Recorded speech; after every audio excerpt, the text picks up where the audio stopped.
Welcome to the Nomad Network, your first stop for complete and comprehensive Chicago Bears football coverage. Dive deep into analyses, updates, and all things Bears. Subscribe to our YouTube channel today and never miss a beat. Thank you in advance for your support. We promise to bring you the best because together we're unstoppable. Go Bears.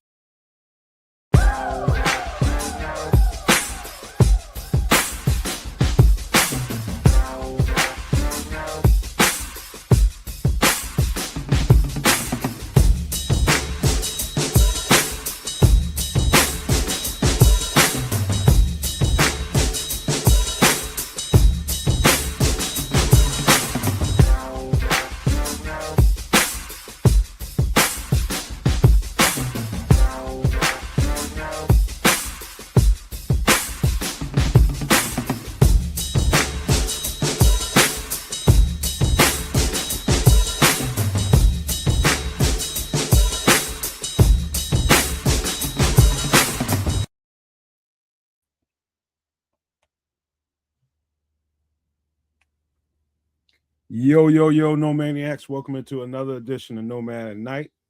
I'm rocking with Trips tonight and the Canuck. Whenever he gets here, he's fashionably late every time. And, fines don't do no work, man. So we're going to have to up the ante on him a little bit, man. We're going to have to raise the value of that tardiness, man. Maybe we'll get him on time sometime.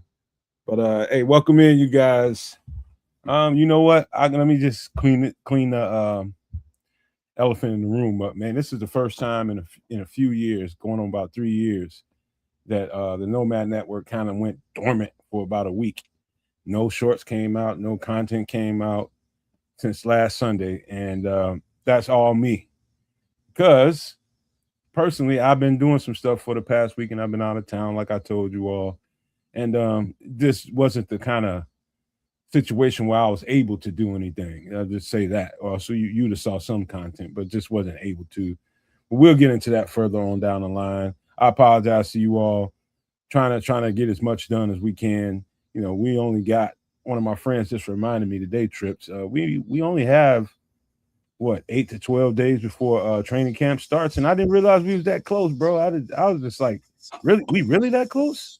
Yeah, because I was looking at my my nephew's a little heavyweight, pee-wee football, whatever the league is, schedule. And then I was like, oh, damn, that is starting up soon. And I looked at it and I was like, oh, shit, the Bears preseason, games conflict with a couple of their games. And so it's like, oh, yeah, that is right around the corner.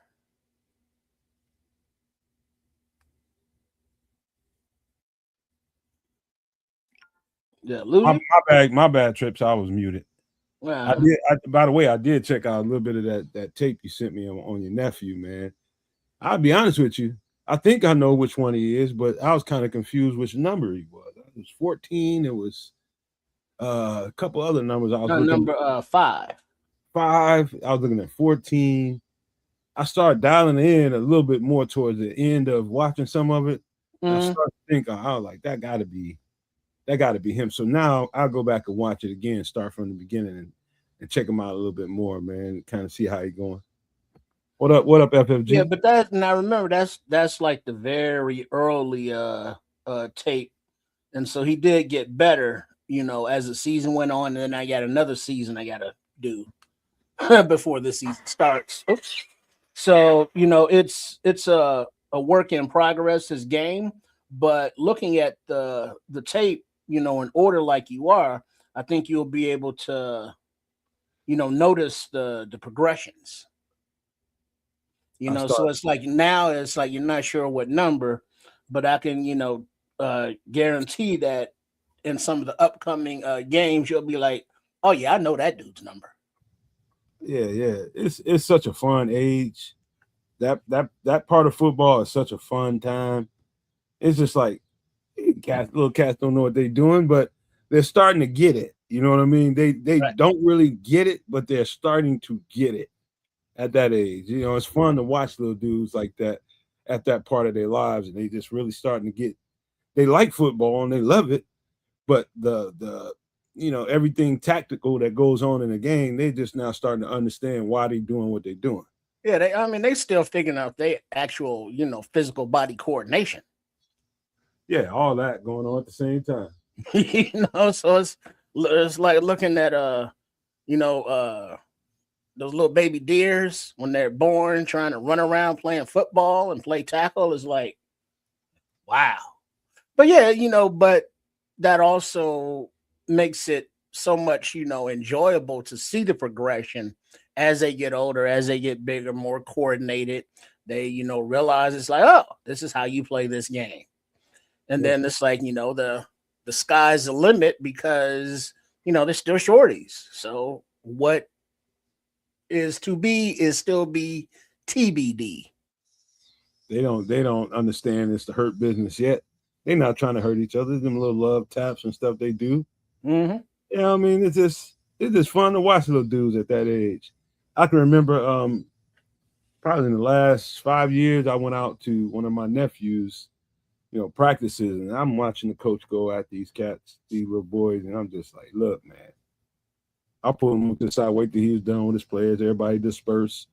And all the coaches and just walking around. I was like, look, man, hey, I'm not here to give you a hard time like these parents. Yeah, my nephew is out here.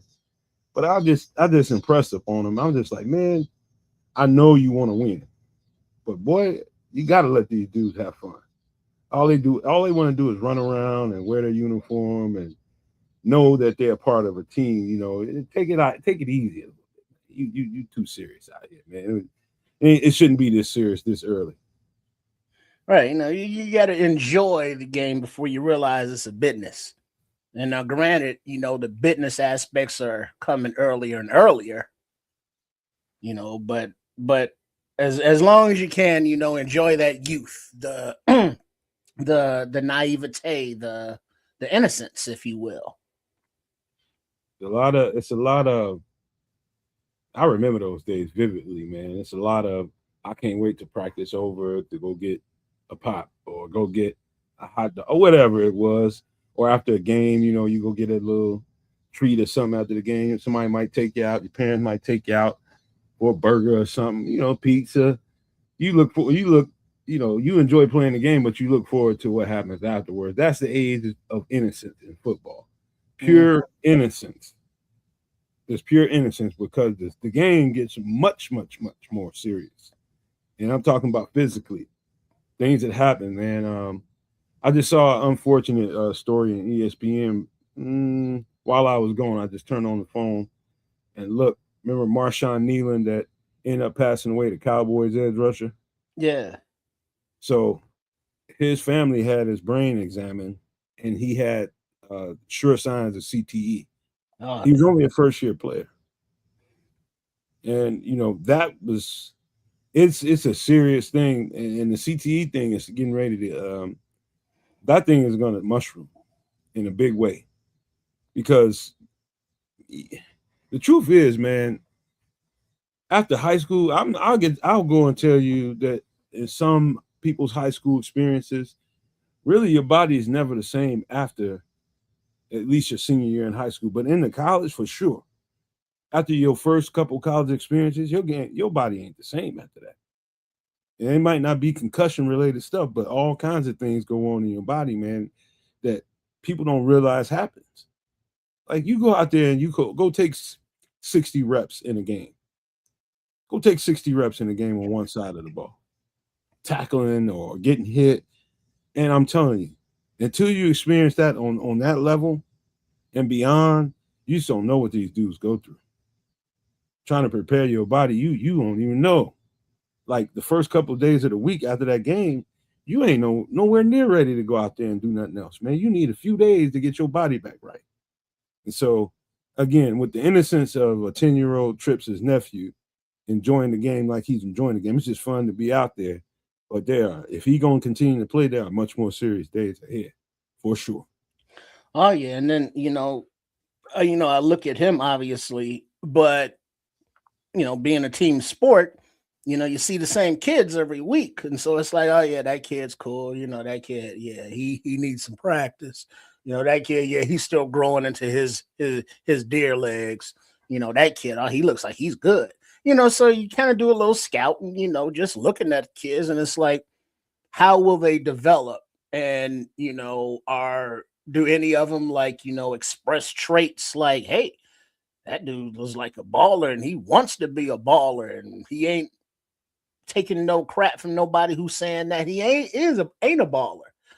Or is it like, I just want to look at the stars or, have the uniform on or be on the team, so there's a lot of that going on too. But, they're still kids. So, next year they might be into soccer or rugby or whatever.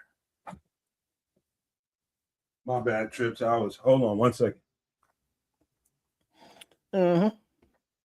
What up to everybody out there in the chat? Hope you are enjoying this warm Sunday evening in mid-July. It's beautiful out, ain't it? Beautiful. It is. Hey, so what's your week been like, man? Anything you want to talk about? Well, for those that are online right now, check out the new redesign there at sportschicagostyle.com. Shout out to brandbuilderspro.com for putting that up. And so been collaborating and getting the details on the various pages and working with Chef Trips and Coach Tripping and Trip, to get their aspects of the pages, kind of customized with, their voice, so that's been a week, that's a lot of personalities, to deal with right there. So, the whole website's been redesigned. So everybody's, pages, the recipes for Chef Trips and the ingredients are there. There's still more actual videos to be populated from the current ones, but the format's there and those are still being done. But the Trip Kundo page, it looks good. The home page, all the sports pages, you get the slots for the videos and little tabs and stuff. It looks really cool. So that's been pretty much of the effort for hours that can turn into days at times. But yeah, so yeah, sportschicagostyle.com. Check it out. Yeah, that's been about my week. But also I want to give a shout out to this guy on Twitter, Quad Carl. He's an actual quadriplegic, but he's doing a second annual motorized wheelchair ride to the state capitol up there in Cheeseland in Wisconsin, Madison. And, he's on YouTube as well with live footage as he's rolling up there. And, so just a shout out to, him and all of those, dealing with the Medicaid, Medicare crisis for people with disability in this country due to, bills and laws and such. But, there are many people within our fandom that, suffer from various disabilities, so he is representing all of them. And so, I want to give a shout out to him and all of them as well. Wait a minute. Let me get this straight. He's in a wheelchair going from where to where? I forget what town he's from in Wisconsin, but he's going to Madison, which is a state capital. And I know it's over 100 so miles from where he's going, but he's in a wheelchair, the not robotic, but mechanical, automated and shit. So he's not rolling like with the arms. No, he's not like pedaling because he's a quadriplegic. He can't.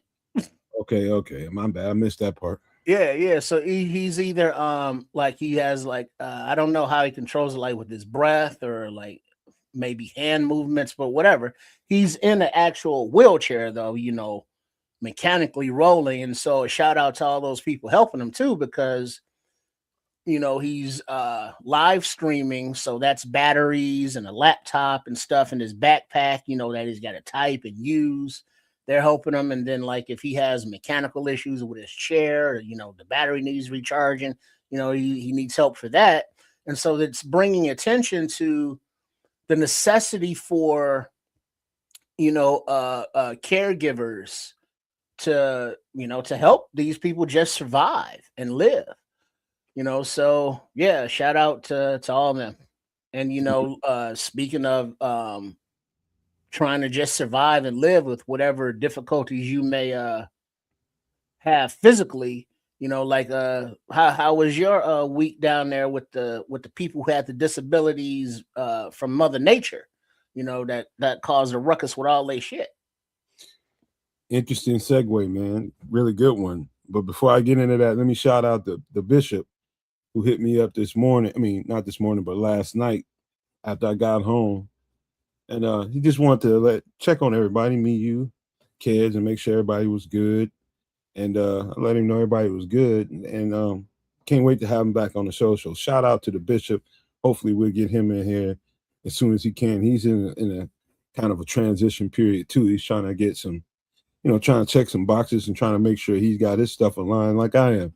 But yeah, man, he asked about everybody, wanted to know how everybody's doing, and the No Maniacs too. So just wanted to let y'all know he was thinking about y'all. Right. But back to what I had to do. Boy, that was an experience. When I tell you it was an experience, let's start with the healthcare part of it. I'm always going to have a certain affinity for people that do that kind of work just because of the kind of work I've always done. And now the kind of work my girlfriend does every day. She works in a facility just like the place I had to go take care of. And so, man, you talking about a bunch of people. Just imagine anybody out there in the Nomad Network community that has someone in a nursing care facility or something like that, or assisted living or something like that, anything like that. Just imagine, what goes on in a 24-hour cycle inside that place. I'm talking about the functionality of the place, talking about the experience of the people that live there, the residents of that place go through. And imagine a crew like my crew just went in there and has to eliminate the floor, take all the floor out in the whole damn facility. Imagine how disruptive that can be. And so section by section, we going through this place. We got to, kind of set up a decontamination zone in this part so that we can work there and nobody around it is affected. We got plastic up all over the damn place and loud equipment smashing and all kind of movement going on and people just looking. And what's cool about it, as hard as it was how the residents reacted to us. Some of the ladies in there, they have Alzheimer's and dementia. Some of the people just in there, people with no legs, people with all kinds of, have a SHIT bag on their stomach and it's not right. There's all kinds of people in there. And how some of the ladies reacted to us was hilarious, but heartwarming at the same time. They all reaching their hands out to me. Hey, hi. Hey, how you doing? You got to stop what you're doing for a minute and just acknowledge them, talk to them. And, just be human. And sometimes, they're trying to get where you're going. They got to go down the hallway where you're working. So you don't want nothing to happen to them. So you're going to give them a buggy ride. You're going to go, all right, I'll get you there. Just tell me where you want to go and we'll take you there. So a whole lot of that was the fun part about it. Mm-hmm. The not so fun part about it was the work, man. So imagine going in a place that all the waters have receded, but you got about 4 feet of damage from the floor up. Yeah. From the floor up. So you're talking about flooring, two layers of it too. I'm talking about tile. I'm talking about a subfloor underneath it. That's got to go. And up to about 4 feet of your body, cut all the drywall out of there. Mm-hmm. All of it's got to go. And so it was a Herculean task, bro. And I'm talking about the ramifications of it. I'm just now really settling in because we just stopped the work yesterday. And man, dude, last night, my limbs swelled up so bad. I played football for a long time, and my body never had this kind of reaction. Never drank so much water and Gatorade in my life. Because it rained every day down there, and the heat was sweltering after that. It was terrible. And so I'm talking about Bad. When I tell you bad, my body is rough right now. It's much better after last night. My feet were so swollen, my legs were so swollen, I could barely get into my slides, bro. Where were you? What state? I'm in the Ozarks in Missouri. Oh, Missouri. Okay. Yeah. The Ozarks. It's different down there. Yeah, it was beautiful. It was beautiful looking. It's a good TV show too. Great TV show. But it was physically demanding, but that's something that my body ain't as used to as it was. I gotta, getting my body back in gear for something like that. I think those calls are gonna keep coming. And we're gonna do some more work like that, I'm sure, soon. But man, bro, it was like imagine this. Imagine this. You got a crew of dudes. We could all be in hotel rooms, but no, we got an Airbnb. And it's like, if you ever seen the show Yellowstone, or all the farm hands and all those rodeo people, they have like these on the same property. They have these like barracks and shit like that, little bunkhouses. Yeah, that show has too many mustaches for me. I haven't started watching it yet. I understand, but that's what it was like. It was like a bunkhouse, frat house, man. All you can do. I was impressing upon them dudes. Everybody wanted to, soon as it's so hard that first thing you want to do is get out, go get something to eat, take a shower, and go to bed. I was like, no.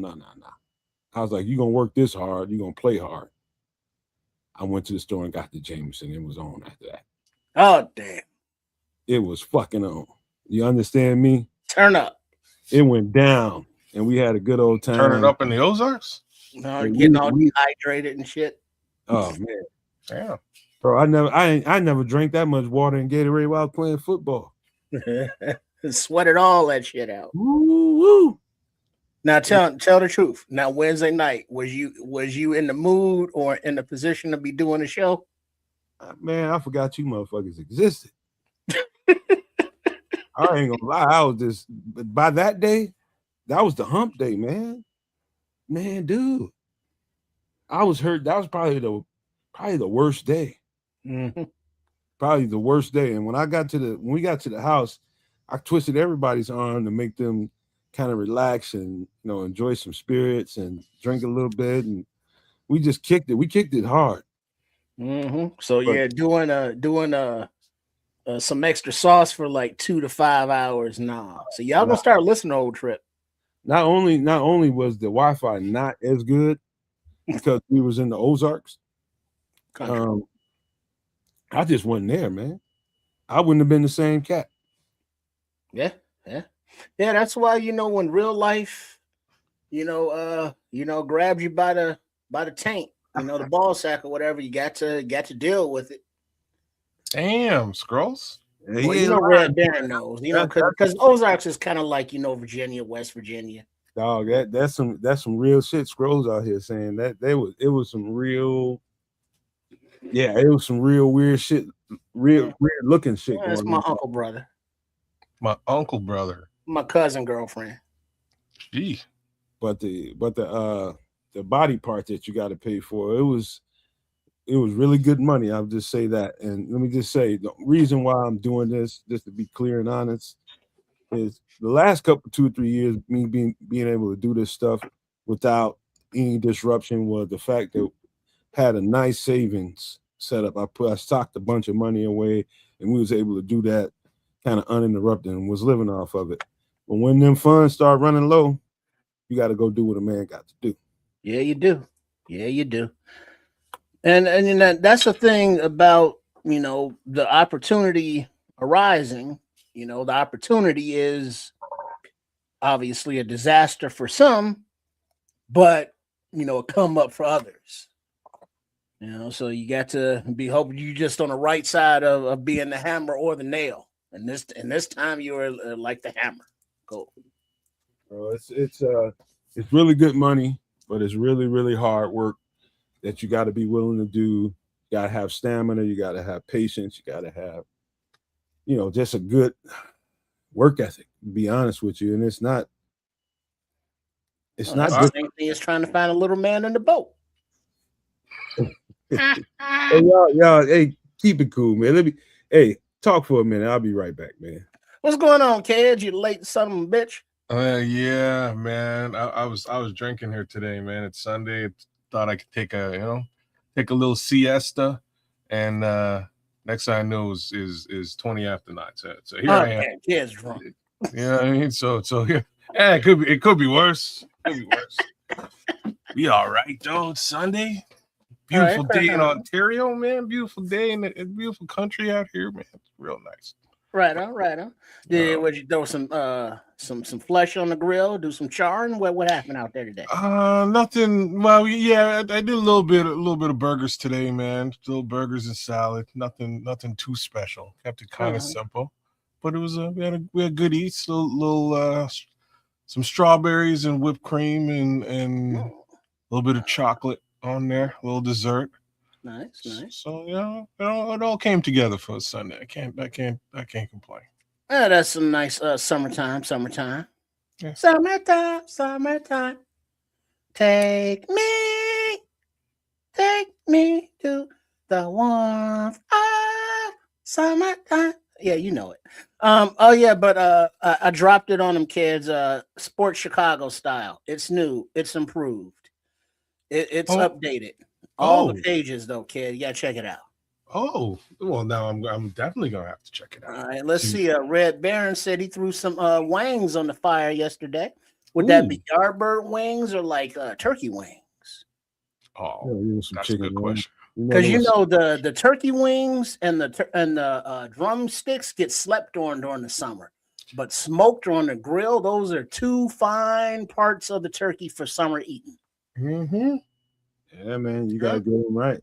You gotta grill them right, man. Kids, what's been up with you this week? Nothing special, man. Like all I can say is this: they decided they made a decision to bring Claude into the business. And let me tell you. Wait a minute. Explain to him what Claude. You talking about Claude AI? Claude's the dopest AI of them all. Like ChatGPT, you fucked up, bro. Like I just gotta say that out loud. So like I do all kinds of weird stuff. A lot of it is technical. So even just from a technical perspective, I test out AIs and take a look and see what they're about and whether they're worth my time, energy, and effort. And for the most part, I have been a ChatGPT user. I have played with Gemini. I've played with DeepSeek. I've played with Copilot. And I was kind of like ignoring this Claude thing. And maybe last week sometime, I was like, you know what? There's like $1 subscription. Let me get this subscription and test this out. And on Monday, we had a big meeting at the office. And my CEO was like, yo, Claude's dope. We getting Claude. And I was like, oh, okay. Well, I can cancel this damn subscription. When we getting it? So we got it on Friday. So I canceled out my subscription and then started playing with Claude. Let me tell y'all, man. Like I'm saying, let me ask you a question before you finish that. Mm-hmm. You didn't get the $1 subscription at work, did you? Or did you get another kind? No, they got like a professional full version. Oh, wow. Yeah. Oh, yeah. So you got the top shelf. Yeah, I got the top shelf version of Claude. And let me like I'm saying, find out how much that costs. Hey, somebody else paying for it, so I have no idea. I didn't, Don't even give a fuck, do you? I give 0 fucks, by the way. Yeah, I didn't go and take a look at what the dollars and cents was. Quite frankly, I was a little bit trepidatious with that $1. Like I'll be straight on that. How long I got to cancel this shit? You know what I'm saying? I got 7 days. Damn it. I gotta beat it up. So I started messing with it a little bit last week. And then Friday came around and the owner of the business kind of hollered at me. He was like, hey, your license is ready. I was like, all right, cool. So I jumped in. On Friday night, I jumped in and I just started to do some things. And I realized, oh shit, this thing's, hey, what it up, Paul Ski? Hey, real quick, Paul hooked us up with a rookie film, man. He gave us a little version of a rookie spotlight. I'm gonna debut that within the next week or so. A shout out to Bearski Film and my boy Paul, man, for that, man. Big up, y'all. I love him and appreciate him for that. Right on.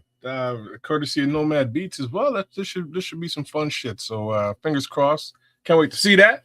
But yeah, man, I like I say, I mess with Claude this weekend, all weekend long. On Friday night, I was like, all right, so like, what can I do with this thing? So I did a bunch of cool stuff and was very impressed.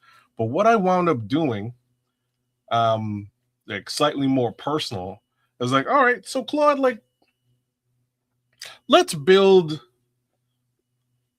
a sampler. And it was like, okay, and it like, if I could show you guys what it built for me, and I probably will show you guys after, but if I could show you guys what it built for me, I was like, yo, Claude is legit though. Like it all this thing was really missing, and I'll say all it was missing was like a bank of dope sounds. If I had like a sound bank that I could have uploaded in there that it could have leveraged, it built me a working step sequencer and more or less sampler. Like I could if I had better sounds, I could have been producing tracks. All you got to do is go download some little pocket tools or some what do they call them? They got some little sound. There's tons of stuff like that. Download it and put it in there, man. The real problem is like this is on my work shit. Like that was the only reason why I didn't actually go that extra step and bring the sounds in and really mess. You can make an excuse for that, man. Like I was thinking about doing us some commercial advertising or some shit like that. You can come on now. You can wiggle around with that. I'm not in marketing, so I like let me see what I can do. But like the moral of the story is Claude built me a web-based friggin' DAW in minutes, and I was like, this is insane. Like I don't like, man, I really want to show you guys what it built, but I can't do it. Anyways, it's yeah, this is how powerful this thing is, man. Like I sat in a conference maybe 4 months ago, and a gentleman was talking about Claude to me, and I was like, okay, so is it as good with mathematical computation as DeepSeek is? Because DeepSeek's very good at math. And it was funny, I was saying this to an Asian guy at the office, and he was like, of course it is. That's the Asian AI. And I was like, oh, you're getting all racist there. At least you can get away with saying that. I didn't say it. You get away with saying that. But it's true. The ChatGPT is not very good at it. On the flip side, though, I'm not sure how. I haven't really tested out Claude from a mathematical perspective. He had, you know what I'm saying? You know what I'm saying? He's an asshole, Paul. He's an asshole for even doing it. Hey man, he had to, but he was Asian, so he got away with it. He could say it. I had to agree. In any event, Claude is like, I'm not like. Thank you very much. Claude will build shit for you, so that's why it's super dope, man. But he said, Bears Film said, "Don't ask for the Polish AI. You don't want to see that shit." How many AI does it take to change a light bulb? You come back with a plate of pierogies.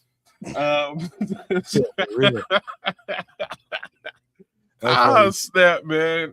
Yeah, man.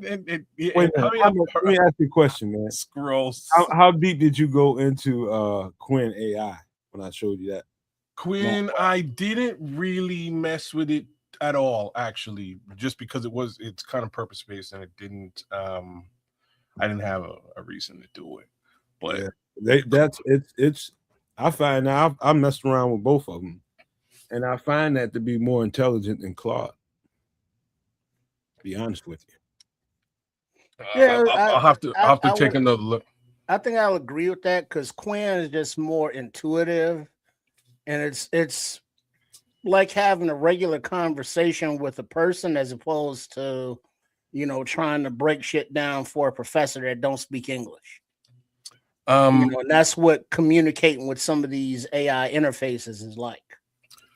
So you're right, but not in Claude. My experience with Claude has been very much plain English for the most part, like right down to me actually testing out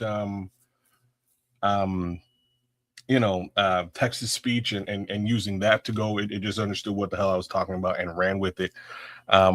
But why it's so powerful, and I don't know about Quinn. I would have to really try Quinn. Why Claude is so powerful is because Claude has connectors into certain programs that you might wind up using. And like in ChatGPT or any other AI that I've used thus far, with the slight exception of Copilot, and I'll tell you why. But anyways, what Claude does is it has like an intrinsic understanding of that user interface and that program. And it'll just go do the shit you want it to do. In ChatGPT will be like, okay, like we get what you want to do. Here's how you do it. Go do it then. You know what I mean? Like it'll kind of show you and give you the information you need to go and do something. It'll give you links to go check out. At best, Claude will go do the shit. Claude goes and does it, and I'm like, this is wild. You know what I'm saying? So like I'm impressed. I'm very impressed by Claude, and in a sales role, basically, I was able to pull my entire funnel, clean up my entire sales pipeline and funnel, lickety split and like I've been ignoring this stuff. What is it? It's July. I've been ignoring it for 7 months solid. I'm just hitting nose down, head down, pumping through the business that I got to do, but kind of ignoring the little nuances around the business because like I don't care. Like, you know what I mean? Like that's not, oh, my boss needs it and my boss's boss needs it. Screw them. I just need to drive money, make money. If I'm making money, everybody happy. They're going to leave me alone. So far I've been making money. Everybody's happy. They're kind of leaving me alone. But in the end, he's a good earner. You know what I'm saying? In the end, they're like, but like, how did this, let's connect the dots so we have a story behind the scenes and I can, we can talk about this thing. Man, Claude did 77% of my job on Friday, like straight up. And so, that's the thing with you, kids. You're looking for a shortcut for everything to keep you from having to. But that's what AI is. But at the same time, if you're dependent on AI, you're going to come up short at some point. I'm telling you right now, if you're not willing to fill in some blanks and you're expecting that thing to take care of everything you're thinking in your head, you're going to come up short on any AI. There's going to be some legwork that you have to do. You got to fill in some blanks. Paul just nailed it. Well, that's what the AI is trying to learn to do. It ain't there yet. It ain't there yet. No, what I'm telling you is where it's going. What I'm telling you is it wasn't 2 weeks ago. It is today. 2 weeks ago, I was using ChatGPT to do most of these same functions. And it kind of left me in that, all right, here's all the information you need. Go plug it into Salesforce. Go plug it into, you know what I mean? Go do the stuff you need to do. Cool. I guess I can meander my way through all that, which is what I would have done anyways with or without you, AI. Thanks a lot, ChatGPT. Claude says, screw that. I'm just going in there. Is this what you want me to do? All right, done. And that's what I need so that I can focus on other things. I don't really want to, it's not a question of relying on it because I didn't have it up until Friday. You know what I mean? I would have went and did it anyways. And quite frankly, on Friday, that's what I was going to do until I stopped and I said, wait a minute, if I can get this thing to do it, now I can really focus on the important thing, which is making money. Now, what is Red Baron talking about? What's OpenClaw? Pair Claude with OpenClaw.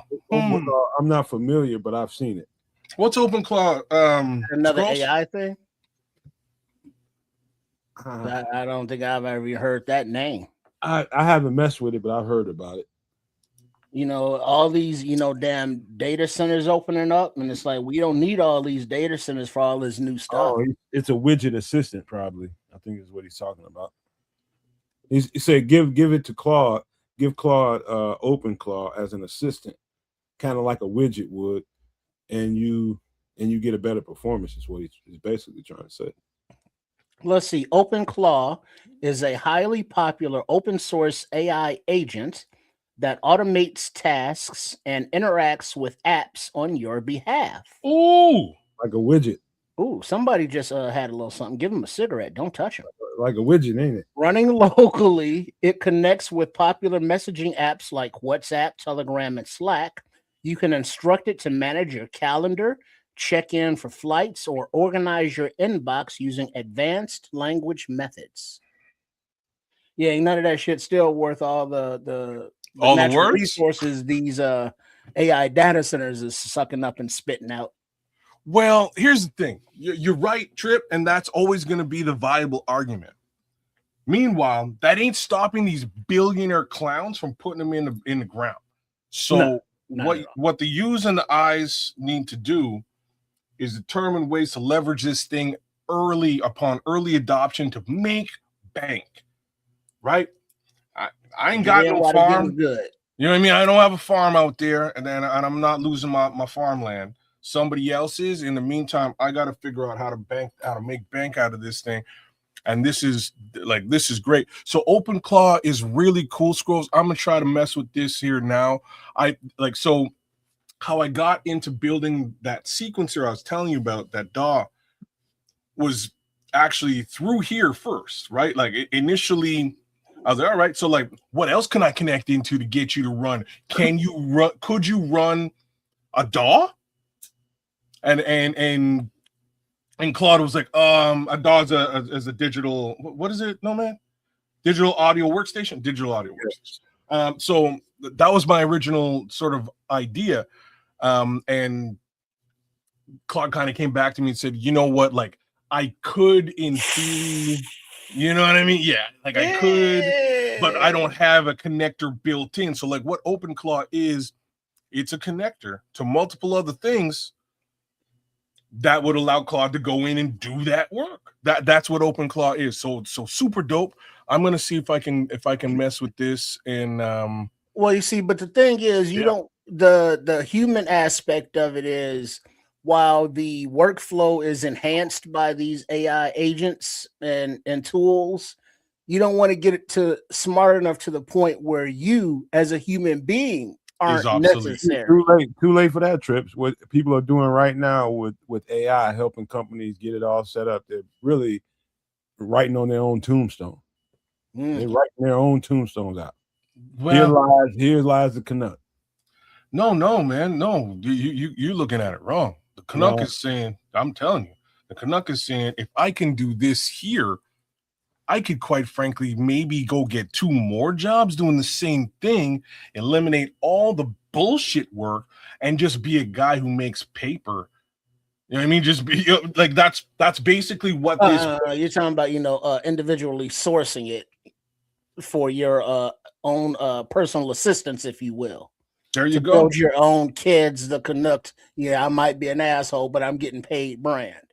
Bang. We're not there yet. We're probably about a year and a half away from that.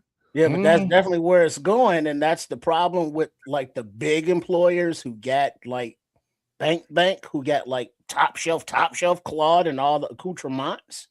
Because now you are looking at the human resource aspect as a lesser factor, a lesser need.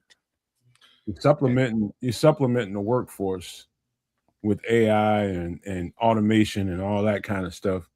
But it's a matter of time before that becomes a global problem. And I'm talking about a global emergency where some of this AI gets out and about and starts to make decisions all within itself. Yeah, being autonomous is not a good thing. But like Red Baron, this comment he put up here, like, for example, you can tell OpenClaw to create the sequencer and then market and sell it on the apps, route all funds to this bank account. So you basically can automate this business, whatever it is what I'm hearing. Yeah, it's getting pretty close. Like if you're somebody that's a entrepreneur and you have, physical product to sell, things like that, where it doesn't take a lot of mediation and things like that in between time. You got a physical product to sell. The AI is getting pretty close to you not even having to be hands-on until it's time for you to open up your phone or whatever you got to look at your bank account to see if the transactions took place. Well, I mean, that's that's not even new, really, because with drop shipping, and with certain Spotify or Shopify, sales cart, shopping cart links and programs, all that's automated, and it's just you'll hear a ching ching on your device, and it's like, oh, I sold something and it was shipped, because it's all sourced, outsourced. So what you're describing, and me and Nomad actually looked pretty deep into this. What you're describing, yeah, it exists today, but it requires, Nomad was talking about widget. It requires a fair amount of if and then functionality to make certain things actually automated. Each one of those automations costs money. Like you know what I mean? And that price tag just exponentially climbs until you're like, well, shit, like, am I even making money anymore with all this automation? At least I don't have to pay people to do it, but am I making money? I'm just paying a non-existent entity to do it. Right now I have one non-existent entity, and it's for the most part doing everything that I actually really need. So it's interesting. It's a rabbit hole is what it is. I don't know, man. I'm like I say, well, here's the thing, because all of us are of the age that we should all be, at least multi-millionaires by now, because we all had paper of some kind, when the internet was born. And had we all, invested in some aspect of it, we would be, living fat right now. We were all around when Costco was founded. Now, they're at $900 and some a share. So if we can find a way to utilize this new AI thing to get in, where you fit in, get your little crumbs from the American slice of the pie, you know what I'm saying? Do what you got to do. I ain't mad at you, because it's all a hustle, and it's like, as long as you. This is all I'm saying. I saw the dopest shit ever, man. And just to show you how close we are to having pretty much everything be so automated that you don't really have to get your hands involved. Everything we just got through describing, I saw a guy with a 3-car garage and a mini, let's just say he was selling barbecue sauce or something like that. I can't remember. It was just some kind of bottled product. And he even, in his 3-car garage, he had a mini manufacturing plant in there. So the thing would grab the product, sort the product, grab it, put it in a box, tape, wrap it, stack it. In his garage, he paid $16,000. Back it up, flip it, rub it down. No. $16,000 for this machine to do it. And he went through probably a 3-month class to learn how to do it. It was a Japanese manufacturer. He went through what he needed to go through to learn how to function with it and repair it if it were to happen, something were to happen with it. And he's in there churning out products, not really even having to touch it. Only thing he has to do is deliver it to where, wherever they're shipping it off to, and off it goes. Shit, that's his workshop. All he got to do is move it outside, because I'm sure, whatever company he's using to ship, is used to picking up from bulk at his spot. I was just going to say, they'll come pick it up at your location. Yeah, Ron, like you're bang on. The like the data center argument is a whole other argument. And not the surveillance part. Well, this is what I'm saying. Like it is all about stealing your information, taking those data points and doing other things with it, right? Peace out, Bearsky. Yeah, Bearsky. Right on, Bearsky. But that's exactly what it is. There's really not much you can do about that, other than, again, protest if you have the ability to do so. My simple point being, just like when the sampler came out, or the internet, as Trip was saying, or even drop shipping, getting in or being an early adopter and figuring out where the money is in the middle, I think is all that I'm saying. If you can find the money in the middle here somewhere and go get it early, you'll be guapping up down the road Whereas it's, you know, if you miss that boat, you miss that boat, and you're still you know, one of us, unfortunately. but here's the thing. About me. Go ahead. Who is that? Red Baron. In 2010, Bitcoin was literally 0.003 cents, less than 1 cent per coin. Now it's almost 70,000 per coin. You know, and at the time it's like, Bitcoin, the fuck is that shit? Yeah. Dog, did I ever tell you about my Bitcoin poker game?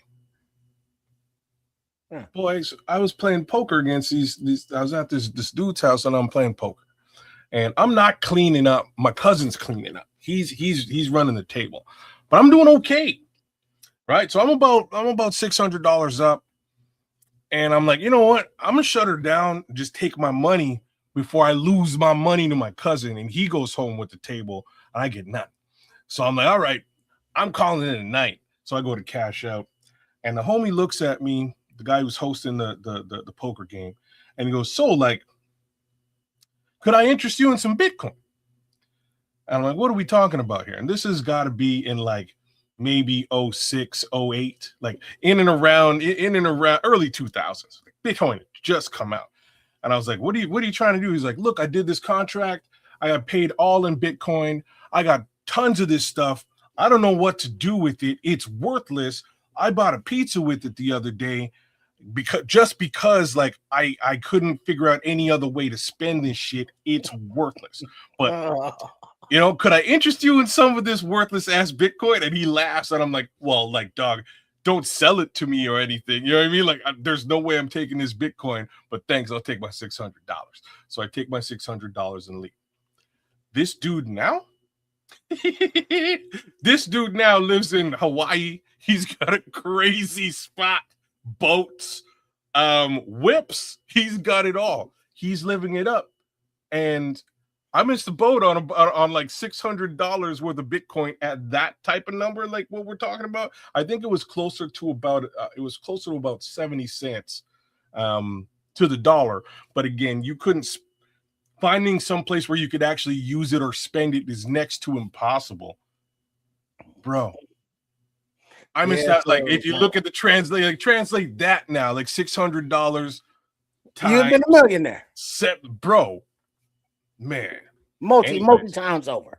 Anyways, that's don't do the math. It'll give 2010. Okay, so then it was after 2010.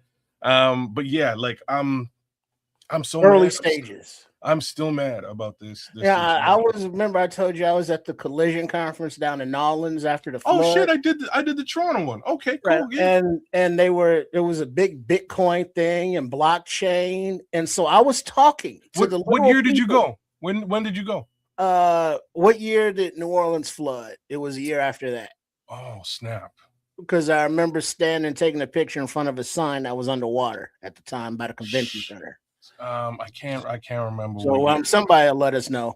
But I'm a reasonably intelligent fella. I can grasp concepts, but there were many of the different booths that dealt with Bitcoin, the blockchain, and all of that. And I looked at the presentations, I talked to them, I asked questions. I still don't understand it. I mean, I was just like, wait, so farming and I get the concepts, I understand the words, but I just do not understand the blockchain. Well, I do think this, man, because we're going to get into some football conversation. I do think this. Like, for all the people that invested in that kind of stuff, good on them. And if you're making money off of it and it's enriched your life in any kind of way, good on you. I do think, I'm talking about the world economy. United States economy is one thing. It's a huge economy. But the world economy is up for an abrupt upheaval. And so all of that stuff that's going on right now, all the investments, all the money, data tracking that you can come up with, it's all going to blow up right in everybody's faces because everything is changing now because of what has happened in the Middle East. So everything that you're doing moving forward, everything, I'm talking about investments, what you're doing with any kind of money, and what you want to do moving forward for the next 5 years to 10 years down the line, best believe you better think about it in another way on how the world is structured now, as opposed to what it was before.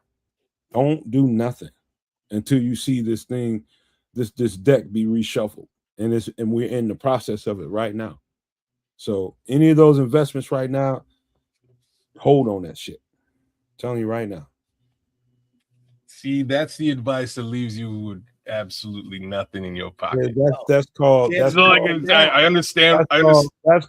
that's called wait and see how this thing is settled. Wait, hold on. I wait and saw Bitcoin, and look what happened to me. Listen, This is not financial advice from the Nomad Network, from Kansas Canuck or SportsChicagoStyle.com. Consult your own financial institutions for advice. Listen, if you start to see some indicators, especially in the Middle East, you start to see some alliances being taking place between, Middle Eastern countries and, let's just say, Indian countries or Chinese companies. You start to see a global alliance over in that region of the world, and you start to see things start to form from that. That's where you want to point your money. Man, so you know what's funny, and we can get right in football here, is just giving your example. If other countries are making bank and alliances together, what that's truly going to directly affect is the actual fiat currency in other countries. So in that case, you probably don't want to be holding on to fiat. You want to be holding on to something that didn't depreciate because your country sucks and China decided not to do business with you or whatever it is. You know what I mean? So you're saying Seattle Seahawks was a good investment? Well, they did win the Super Bowl last year. I don't see them doing it again. But I mean, that's some cool shit right there. I own the San Francisco part of the 49ers, but I'm gonna still buy the Seahawks and have my wife run the shit. What kind of shit is that? Hey, she got to do something on like this way. She'll leave me the fuck alone. He was thinking, you need a job, baby. In the same division, really? Isn't that some kind of conflict of interest or something? I'm just gonna buy you a job. Oh no, they can now they have a real. Like, I'm sick of being yelled at for dishes and shit. At least now you can yell at me about how my team whoops your ass twice a season. This is a real good conversation and argument that me and you can have, baby. Right? Like this is what I'm talking about. Mm-hmm. Other than that, he just got out of a whole bunch of useless, witless arguments that he was probably been having for 20 years. But he also bought his wife something worth $10 billion. What have you done for your wife lately? Nothing like that. Exactly. And I plan not to either. Sorry, baby. I'm sorry. But facts. Listen. That's, you know what? Oh, shit. She's listening. That's some interesting stuff, man. But you know what? We do owe the fans. We got an hour in of just talking. Well, we got our transition to football right there, though. Yeah, that's a nice little transition. Well segued, sir. Well segued. All right. So, what do you guys? Let's just start with this. We'll just do this. Give me a second here to pull it up. What up, Kenny Adams, man? Good to have you. FFG, shout out to you too, and Ron. What up, Ron? We had a couple of signings over the past several days, and Sam Roush, as expected, got a 4-year deal from the Bears. I don't remember exactly how much, but this is what we expected. Him coming in here and showing them exactly what he's capable of and why they signed him. I mean, why they drafted him in the first place. And obviously they were impressed. Gave him a 4-year deal. I definitely went back to his tape last night and started looking at stuff again. And man, they're going to get their money's worth out of Sam Roush, man. He is so much of everything that you want a tight end. You need a tight end to be in this NFL, not just a guy that runs routes and does a short area catching a 3-yard dump, 5-yard dump. No, he's much more than that. He's an extra lineman in the sequencing of this offense. We have an extra lineman. Remember, I told you that. We drafted an extra lineman that can go out and run routes and catch passes. That's what this guy is. He's going to be an invaluable piece to what we do moving forward. And so the 4-year investment is exactly what they should have done with this guy, and it's perfect. When was this guy drafted again? In the second? Second round. Damn. He was not the first tight end off the board, but I'm willing to believe. Who was before him? I thought he was the first. Wasn't he? I think so. I think he was the second first. or third. If he wasn't the first, he would have been second. I don't think there was 2 more tight ends before him. I'm pretty sure he wasn't the first tight end come off the board. I'm pretty sure he wasn't the second. No, yeah, but I got the feeling that his game, his intelligence, his drive for football from the interviews that I've seen, may have put him, number 1 on the Bears tight end target board, which is why they took him when they did. So his skill set is one that is a definite upgrade over Durham Smythe that we had last year. Better blocking. This rookie will have, and yeah, I said it. Better, catching, better reliability, because Smythe missed a lot of plays and left a lot of meat on the bone. So with the development of the 13 personnel, as Ben Johnson likes to do, Roush being a 3rd round pick. Thank you, Paul. Yeah, there's 5 before Roush, man. I didn't realize there was that many. I thought he was much higher up. But looking at those 5, the skill sets are different. Mm-hmm. You know what I mean? And so Roush is the perfect, skill set for this offense. We already got Colston Loveland, which is, wide receiver prototype. We got Cole Kmet, who is, he does a little bit of both. He's a veteran within the offense, whereas Roush is a little kind of a hybrid of both while being a tight end at the same time. So he fits perfectly within this Bears system. That's perfectly said, Trips, because that's exactly what he is. He's a little bit of the guys we already have, and a lot of one of them. What I'm gonna tell you this from a defensive back standpoint. This guy comes to an offense with a built-in warning label on him to defensive backs, linebackers, especially defensive backs. Hit it if you want to. You don't want to hit a 270-pound guy that moves at the way he moves is he's a target that everybody's you gotta tackle him. So everybody's gonna go after his legs, but he really, really protects his body really well when it comes to contact. He will lower those pads and not let you go after those legs, which every DB, I admit, I would definitely not hit this guy above his ankles. But now remember, Nomad, as a DB, you're looking at, who is he, like 6'6", isn't he? 6'7"? He's tall dude. Big, man. So he's running, his knees are already going to your chest level. So if you go down and try to tackle this behemoth any place below the navel, what are the odds you're gonna catch a knee to the ear hole?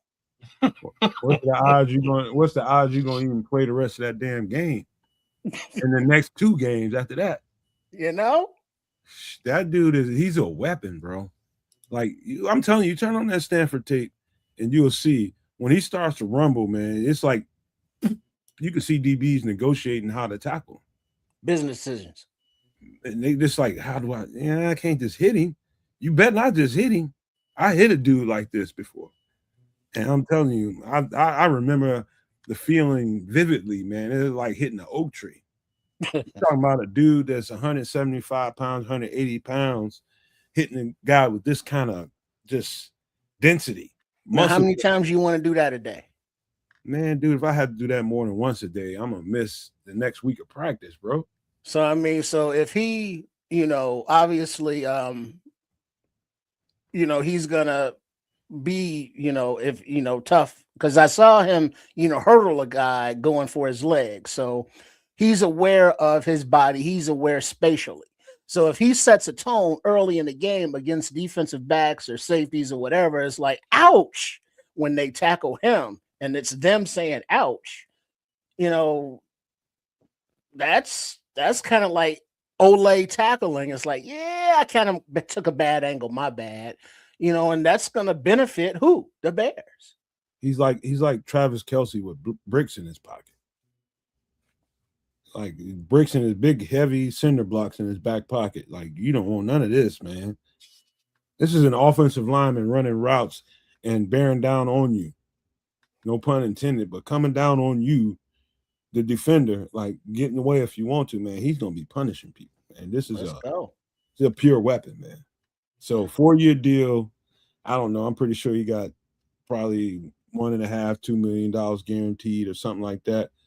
But yeah, this is I can't wait to see them apply this dude with those other tight ends. This is gonna be a massacre for some of them teams that want to play us close.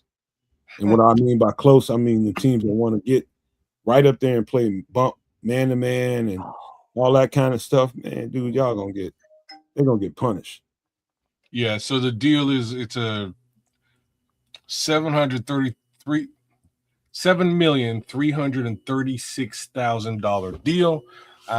Signing bonus is just shy of $1.8 million.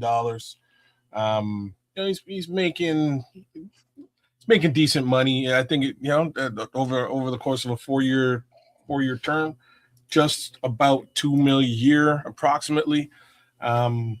It's interesting what these second rounders or third rounders are doing in the NFL now. This whole player arrangement or rookie arrangement is just going right out the window. Somebody needs to do something about this relatively soon. I ain't saying he shouldn't have done it. Well, like there was a set rookie scale that came into place, I don't know, a little while ago, probably 10 or maybe even 15 years ago.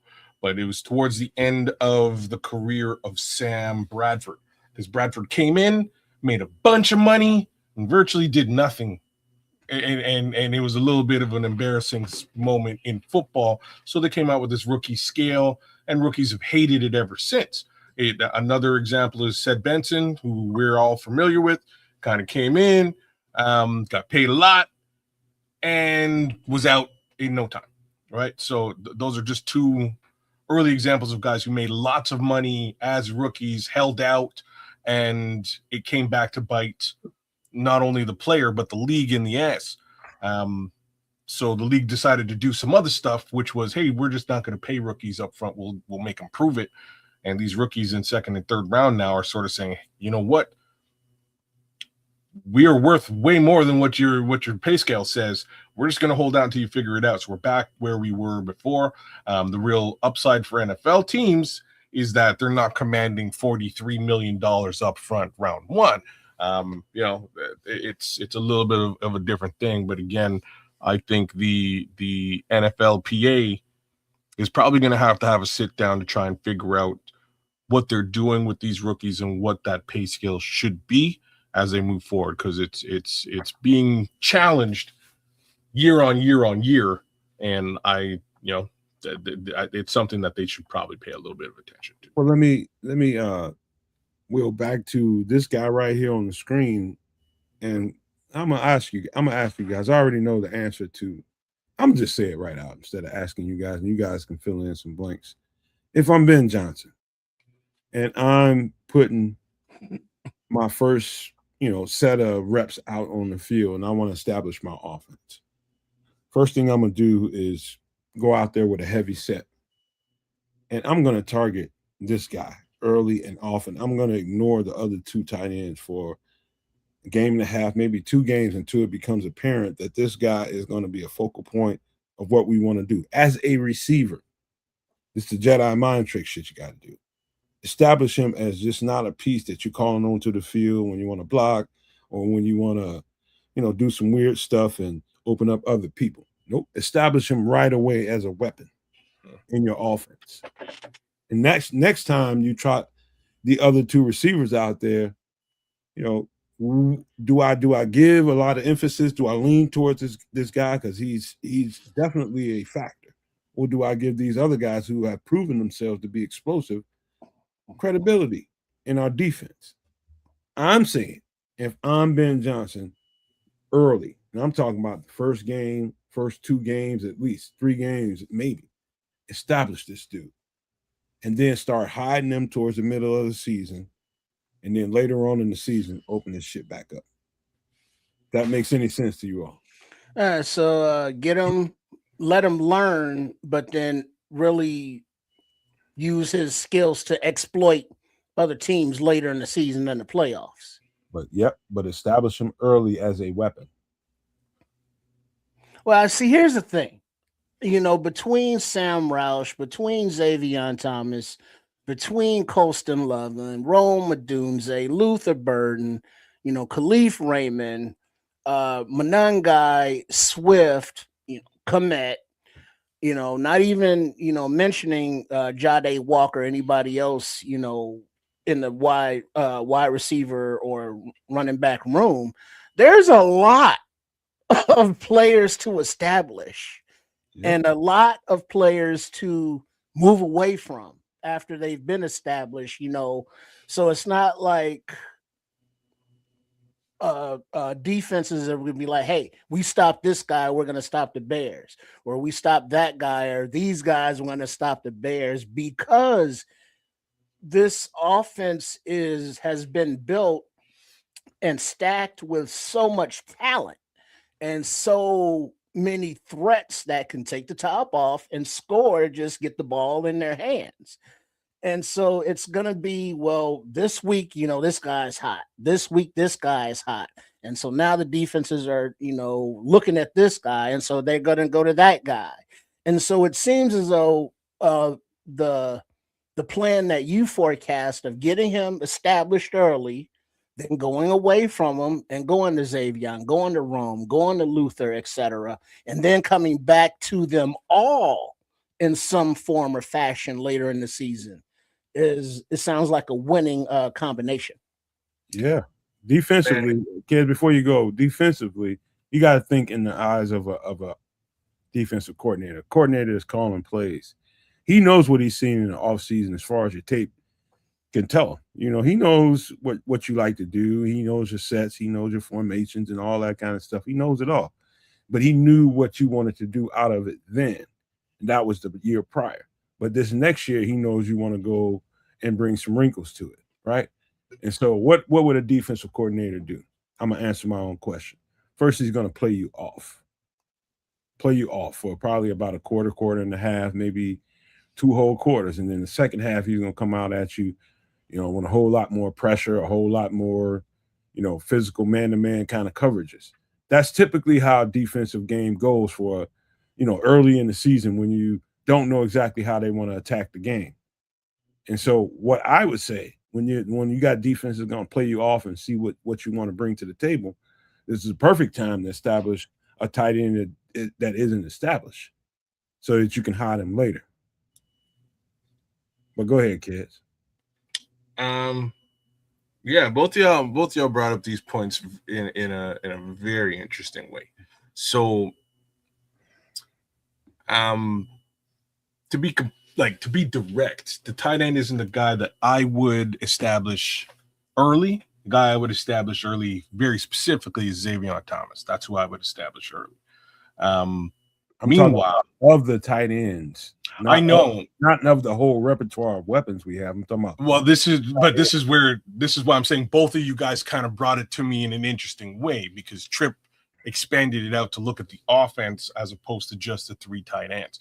Now, if we're zeroing in on the 3 tight ends, the only reason that I would not necessarily establish Sam Roush early is simply because I want to see if Colston Loveland and or Cole Kmet, but more likely Colston Loveland, is he commanding a double team? Is he commanding more views from the offense? He will not command a double team no time very soon, but maybe at some point during the season later. But no, he's established with us as fans in Chicago, but across the league, he's just another tight end. Well, then that's what I want, though, right? Like that's if you're saying that, then I want to put my focus on Colston so that he commands a double team. so that teams are aware of Colston and they're focusing their defense on Colston. And now I layer in the other guy who we've been working out for a couple of weeks. We problem is, what are you going to do when they don't double team Colston? Just keep going to Colston. No, I still have 7 other potential weapons to go to throughout the offense. But it just means that the impact here, right? It just means that the impact of the other tight end is going to be more of a specialized thing than a regular. Hey, we're going to hit Sam Roush all day long because y'all ain't paying attention to Sam Roush, right? Man, it's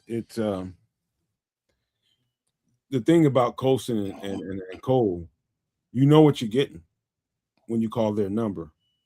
What the offense, the defense doesn't know is what you're getting when you call Sam Roush's number. And you establish that early, it just makes the other 2 tight ends more viable. And other people around them, of course, like he was talking about. But that is a smart way to go about it. Make sure that you got about, I look at the season in quarters, in about 4 quarters. You talking about the first 4 games, you want to really, really establish this guy and make sure that people know that he's just not a wall ornament. You know what I mean? If you just a blocker. Yeah. He's gonna do that anyway and be that kind of piece, a wall ornament a lot of times during the season. But if you establish him as a weapon early and often, he's just going to be a more effective wall ornament than he was any other way. That's all. All those other weapons are going to get into the game, do a whole lot of stuff. But you get this guy going early, now the defensive coordinators have to go back to the drawing board. They really do. So I'm elated with this signing. Right away when I knew we drafted him, I remembered the tape and I was just like, damn, this is a big bruising tight end. Okay, they really, really want to go hardcore after 13 personnel and really put a hurting on defenses early in games physically. That's the only reason to draft a guy like this early. And to sign him for 4 years, they're going to physically put a whooping on teams. And this comment's going to be a little bit grander than just Sam Roush, but if there was an offense in the NFL that you could compare what Ben Johnson has in place to, what offense would it be? Well, it'd be 2 of them. Detroit and San Francisco. Okay, there's the one I was looking for. Detroit and San Francisco. I'll just say San Francisco probably 75 times more than even Detroit tight end in Detroit. But Detroit put a physical pounding on you in the run game like no other. But San Fran is right there in that company too. That's the exact team I was hoping that you would fall on. Very specific, and I want Bears fans out there who are listening. Shout out to Paul Rodriguez who just jumped in.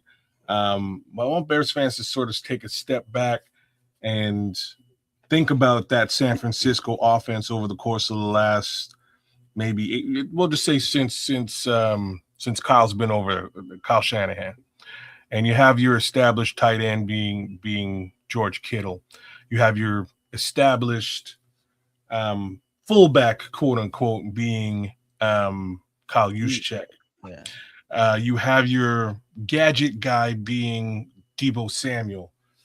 And then you're kind of like trying to figure out the wide receiver position, but you've now fallen into a situation where you've got a decent quarterback and then went out and got one of the best running backs in the game. This Bears offense, it's not only very similar, but we have, in my opinion, a much better established wide receiver case scenario than San Francisco ever had. Mm-hmm. These 3 tight ends, and I very much liken, as soon as they drafted Sam Roush and I watched the tape, I was like, oh shit, this guy's Kyle Juszczyk, right away. So you have your tight ends in place. All we're really missing is a quote unquote Christian McCaffrey. Xavier Thomas is about as close to Deebo Samuel as you're going to get, but different. And even, you can work him in just completely different and super cool ways than you ever could with Deebo. But yeah, like all of these things to be said, and a brilliant mind to work with all of this personnel. I'm just so excited to see this offense this year, because it could be a real thing, y'all. Mm-hmm. And we still have to throw in those games where the run game will be more dominant, and so Roush will figure more in that role, as the lead pounder, for Swift, for Monangai. And so now he's a play action threat as well, so he has his own set of plays drawn up for this, that, and the other, as a use check, beyond just the leak out security blanket, if the play goes bad or what have you. So yeah, Sam Roush is a rookie who will definitely be looked at and have expectations to make a early difference, being that he's going to be on the field so much. Mm-hmm. Absolutely. So I'm going to tell you the last thing about Sam Roush and what makes me think what I'm thinking. I definitely go back to the Detroit tape, and when they were just throwing up points on people with reckless abandon. What Ben Johnson was saying in those play calling sequences that he was making was, yeah, you're going to know where we're going. We're going to run left. Yep. We're going to run right. Yep. And ain't a damn thing you can do about it. Stop it. And then when you start keying in on run left, run right, stretch left, stretch right, we're going to pull the ball out. We're going to drop dimes on you. Mm-hmm. That's what happens when you establish a physical game.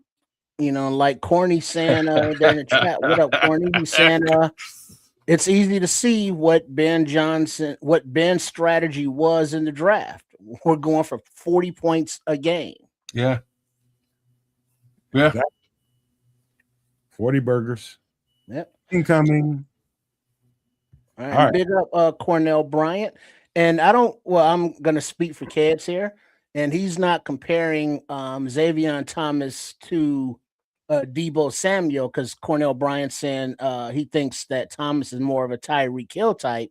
Mm-hmm. Being a fast receiver, that is comparable, but where the Deebo comparisons come in is the versatility and the ways that you can be lined up on the field from the backfield at any wide receiver position and even wildcat. Plus the return game. If you want to put those two players sort of together, it kind of makes for Xavier Thomas. It's probably a good way of putting it. Xavier does have that type of speed and ability to separate, but Trip nailed it. Like you can move him all over the field in a similar way you can with Deebo Samuel. And I'm saying this as a guy who, like, I've never been a Deebo guy. Like I don't really believe in Deebo Samuel at all. But I understand what offensive coordinators do with a Deebo Samuel type, and it can be very frustrating to a defense. And I expect Ben to do that type of stuff with Xavier. So it's going to be interesting with all of this personnel. I think we're in for some really cool football in 2026. I don't know if that works out to wins or losses or what, but I guaranteed it's going to be exciting as all hell is all I'm trying to tell you. Shout out to AC Adam. Welcome on in, you guys. Yes, AC. What up, AC? And big up to Mojo Jojo Loco. Yeah, man. Welcome on in, y'all. Here's the second signing that happened recently here. It's Big Mason Murphy out of USC, formerly from USC, but more recently from Auburn. He's a about 6'6", 315, 320-pound big tackle. He's a right tackle. And this is a good signing. This is basically a good pointer to us as fans to have an indicator of what they like right now, who they like so far, and who's impressed them at this point far enough to where they're willing to give him a 3-year contract with some guaranteed money. And Mason Murphy was probably the best offensive lineman at USC, but realized that, okay, this ain't really giving me the notoriety. USC ain't really, in the thickest of anything. And I think he left because of the level of competition they face out there in the West. And he came right to the heart of where the competition was in the Southeastern Conference. And I think that was a good move for him. Competition level went up from game to game to game, and his stock went up. Even though he's a UDFA, it's hard to say somebody's stock went up when they're a UDFA, but at the end of the day, the only thing that matters is what you get once you get to the NFL. How do you impress those coaches? And so I do think he's a tackle, but I do think he's a tweener. But this signing tells me that they're not sure who their true backup right tackle is. That's what it tells me too. And that was like when this came up, I was like, oh, we really messing around in the tackle area still? Man. I don't, just as a general comment, I don't like the fact that they don't know who their swing is right now. If that's what this is telling you as well, like that's what it's telling me. The swing position is kind of up for grabs.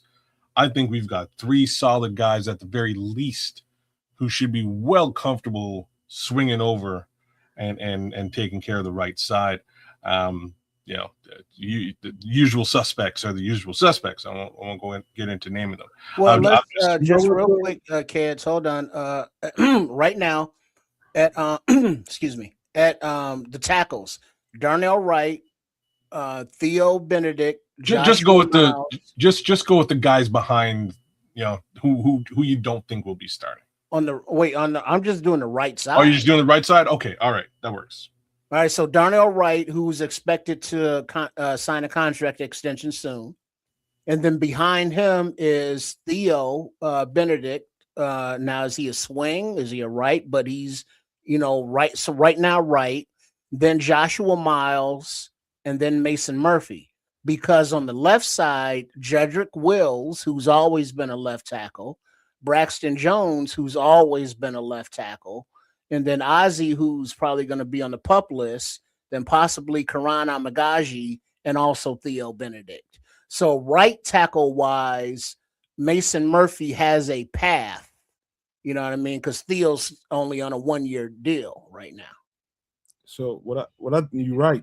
Trips is laying it out the right way. What I think is going on is we have established strong competition pretty much everywhere.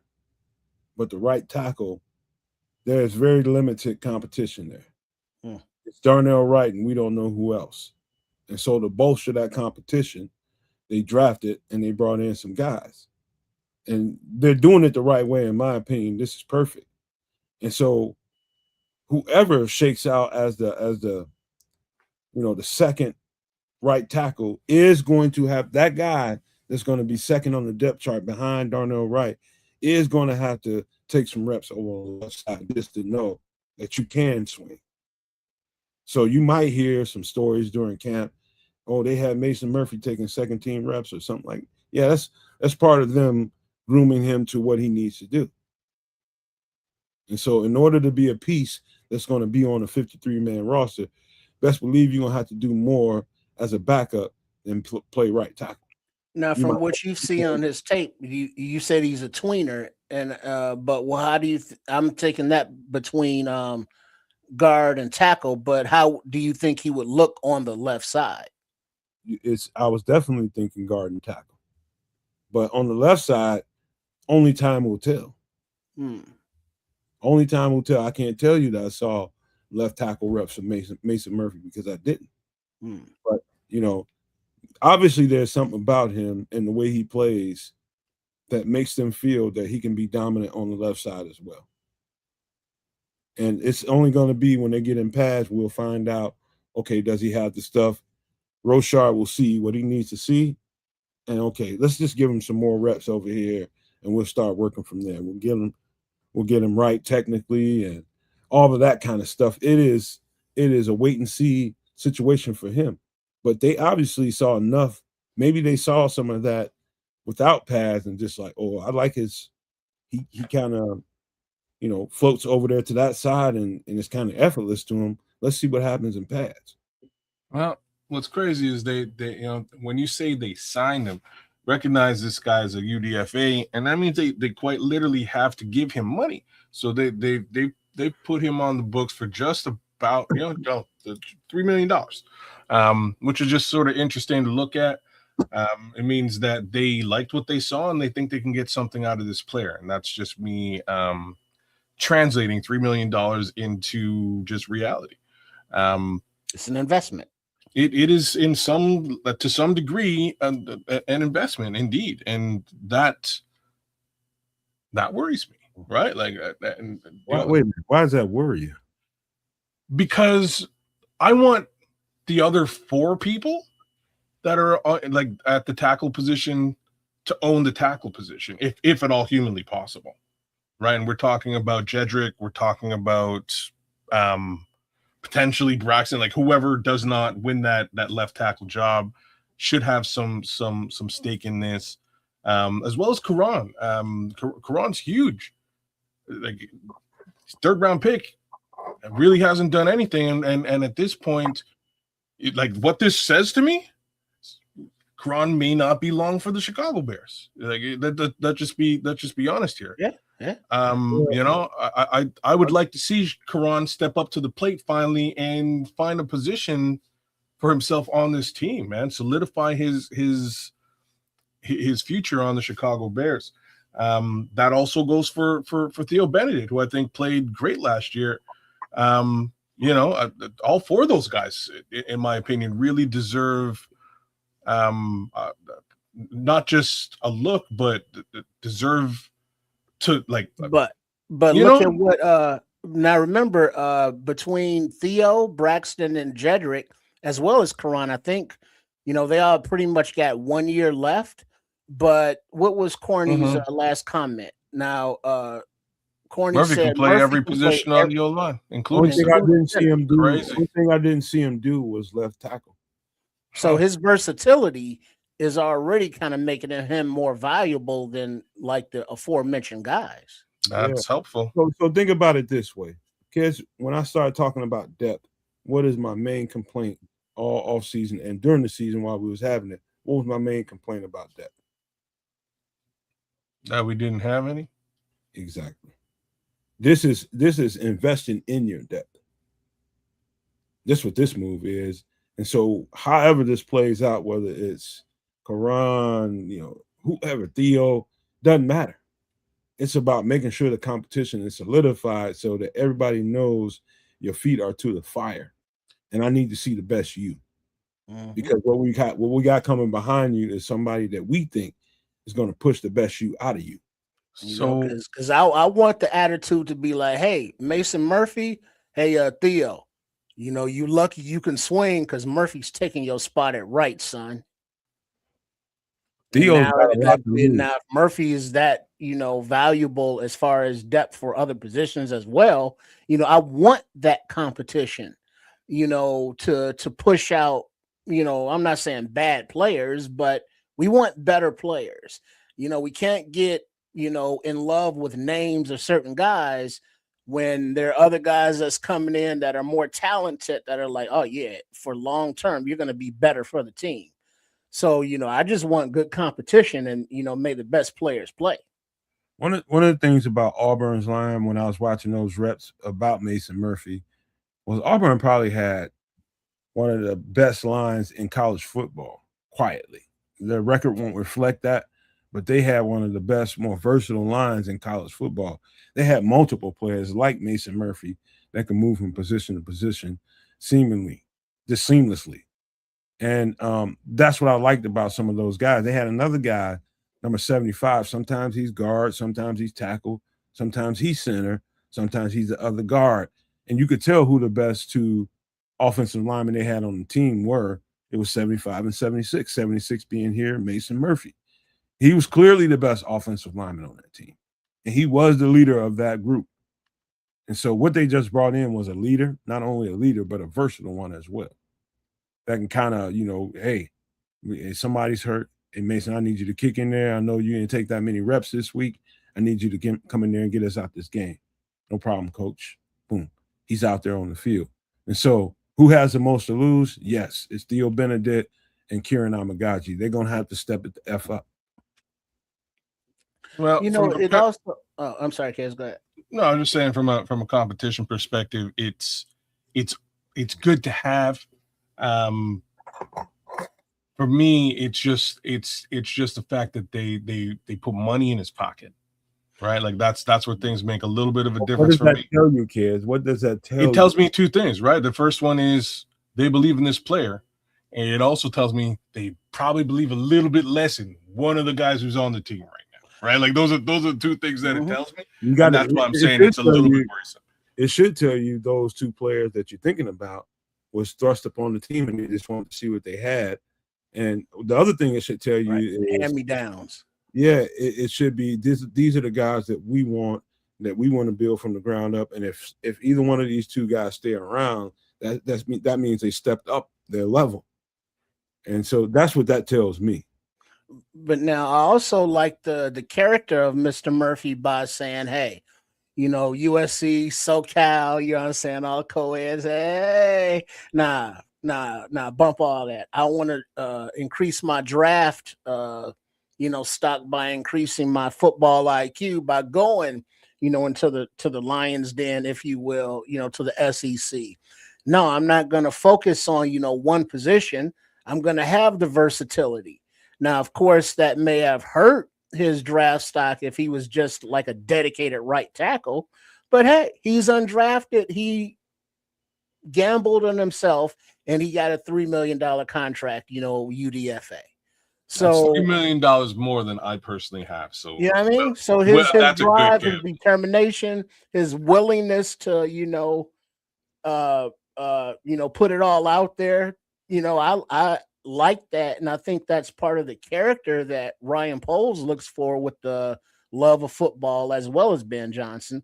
But then the Ben Johnson aspects come, with his Murphy's versatility and his athleticism as well. I think some of the guys that they picked up now, I know Mason Murphy got the guarantees, but don't sleep on another big kid they got out of Utah too. I can't think of his name right now. Jaron Kump. Yeah, he didn't get the money yet, but don't sleep on him, turning out to be a player in this mix too. They invested in the line this year, and some of these UDFAs that people just kind of write off as, oh, they're just no. Hey man, he got the same. Would you believe he got the same deal? Did he? $3 million? Almost dollar for dollar. I'm just gonna back up here just to make sure that I'm not lying. But he did. I missed it. Mason Murphy's making $5,000 more. Wow, that's chump change. Almost dollar for dollar, the same deal between him and Kump. So that also bodes well for Jaron Kump. I had no idea. Crazy. Well, yeah. But now look at I do remember that Jaron Kump, he was also the leader of his offensive line, was it Utah, wasn't it? Yeah. And he has versatility. But if you look at what is happening right now with these UDFAs and young offensive linemen, this regime is now drafting their prototypes, their wants, and developing them, because, we expect Darnell Wright to be here for a minute, but, Jonah Jackson ain't no spring chicken. We're looking at the center we just drafted from Iowa. What's his name? God. Jones, Logan Jones. Mm-hmm. So he's like, projected to be the future in the middle of the line. We don't know how many years Tooney has left, and left tackle's a question mark. So the development of these young offensive linemen is not to be ignored, because we will be seeing these young players contribute, if not this season, definitely down the road as they're being developed.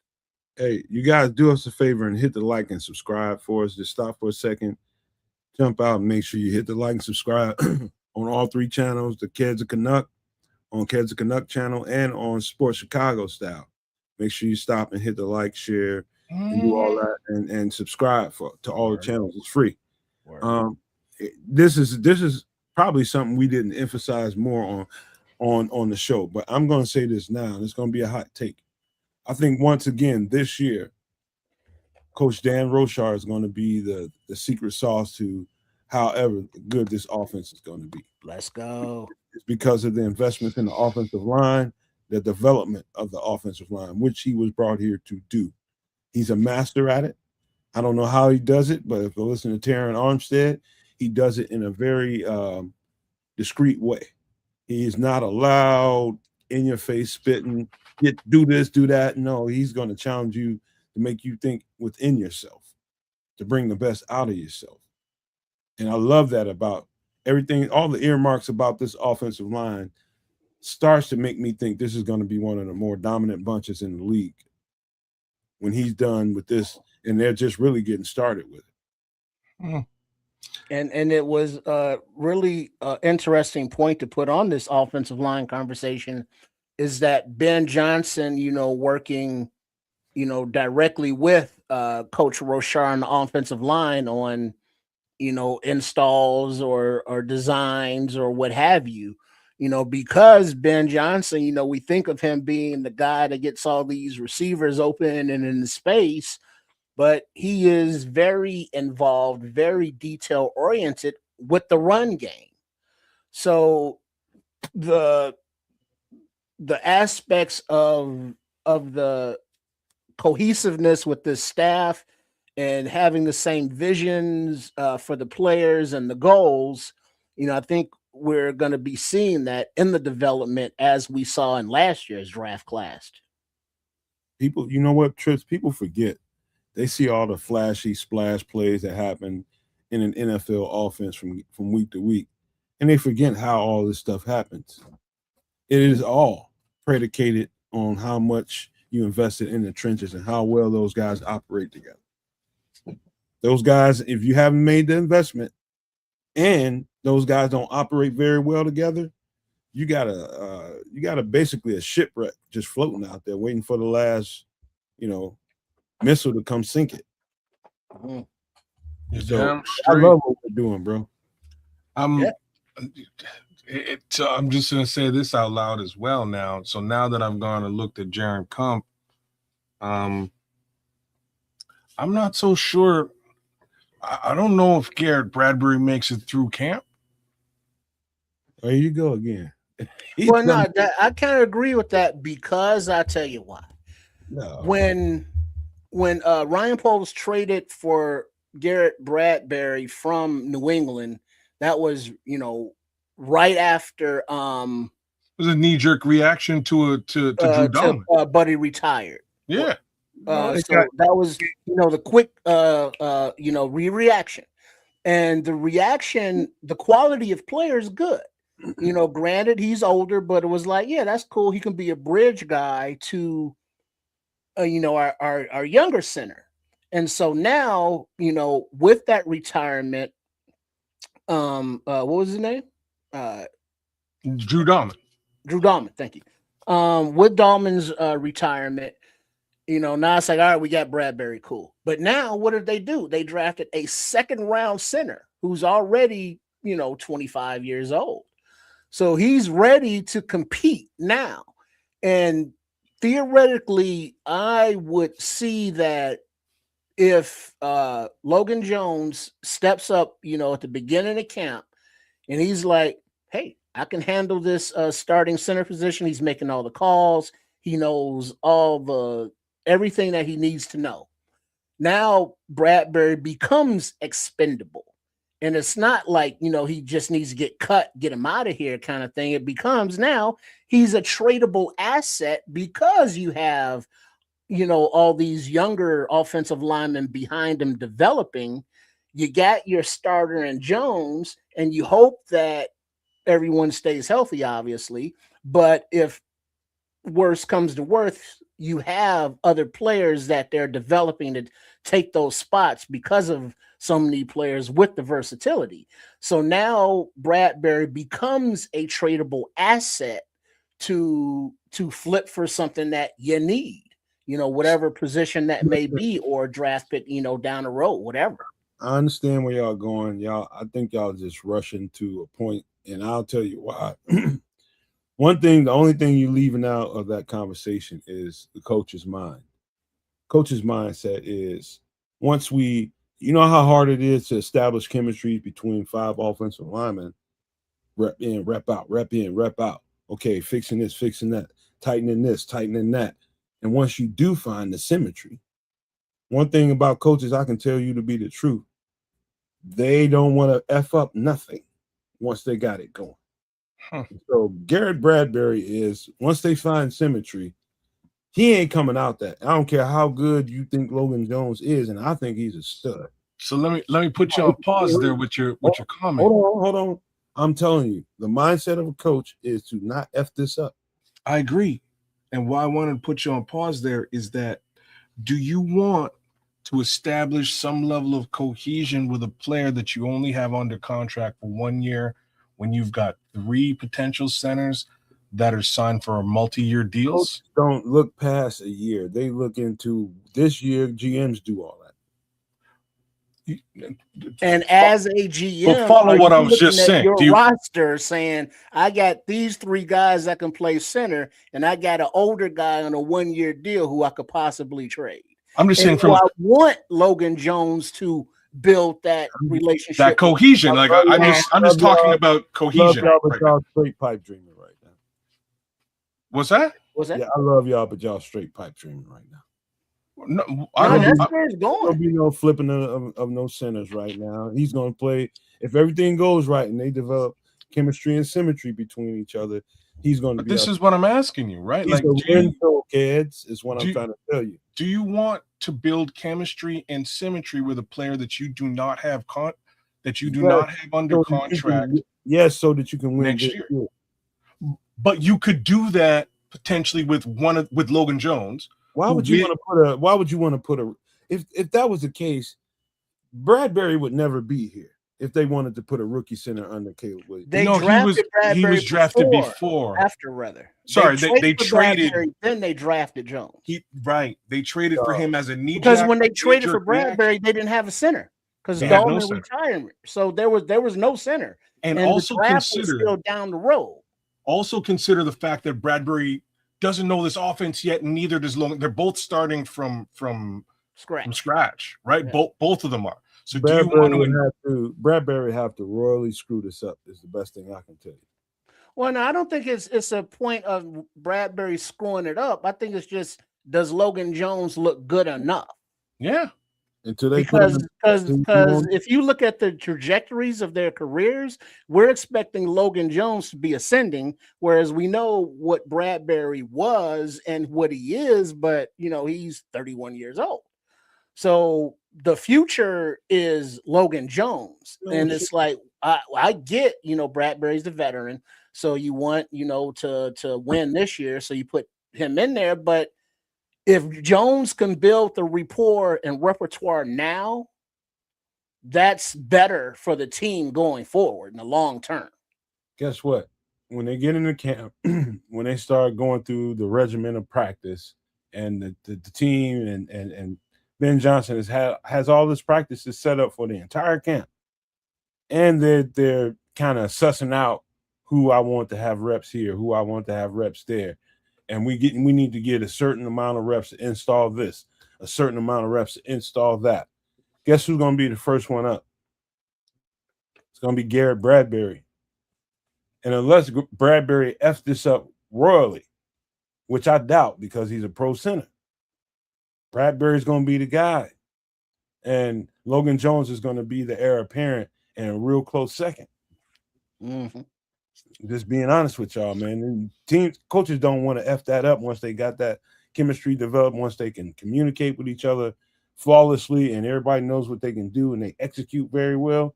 Ain't no coach in the league just because they have drafted a center high and they want him to be the heir apparent going to just say, you know what, let's get rid of this guy and let's put this rookie on. No, man, don't work like that. Well, it's not like we're getting rid of a guy that's ever played here before. This is what I'm saying. You're establishing this, like all the work that you're talking about with respect to cohesion and comfortability with the scheme and the line play and the players around him. It's 6-1 for Bradbury, 6-1 for Logan Jones, right? You could plug either one of these guys in there and potentially get the same results. You're starting from scratch either way. So do you want to start from scratch with a guy who isn't under contract, or do you want to start from scratch with a guy who's already signed up here for the next 4 years? No, man. As long as the rookie can play, I think he should play. Yeah. Right.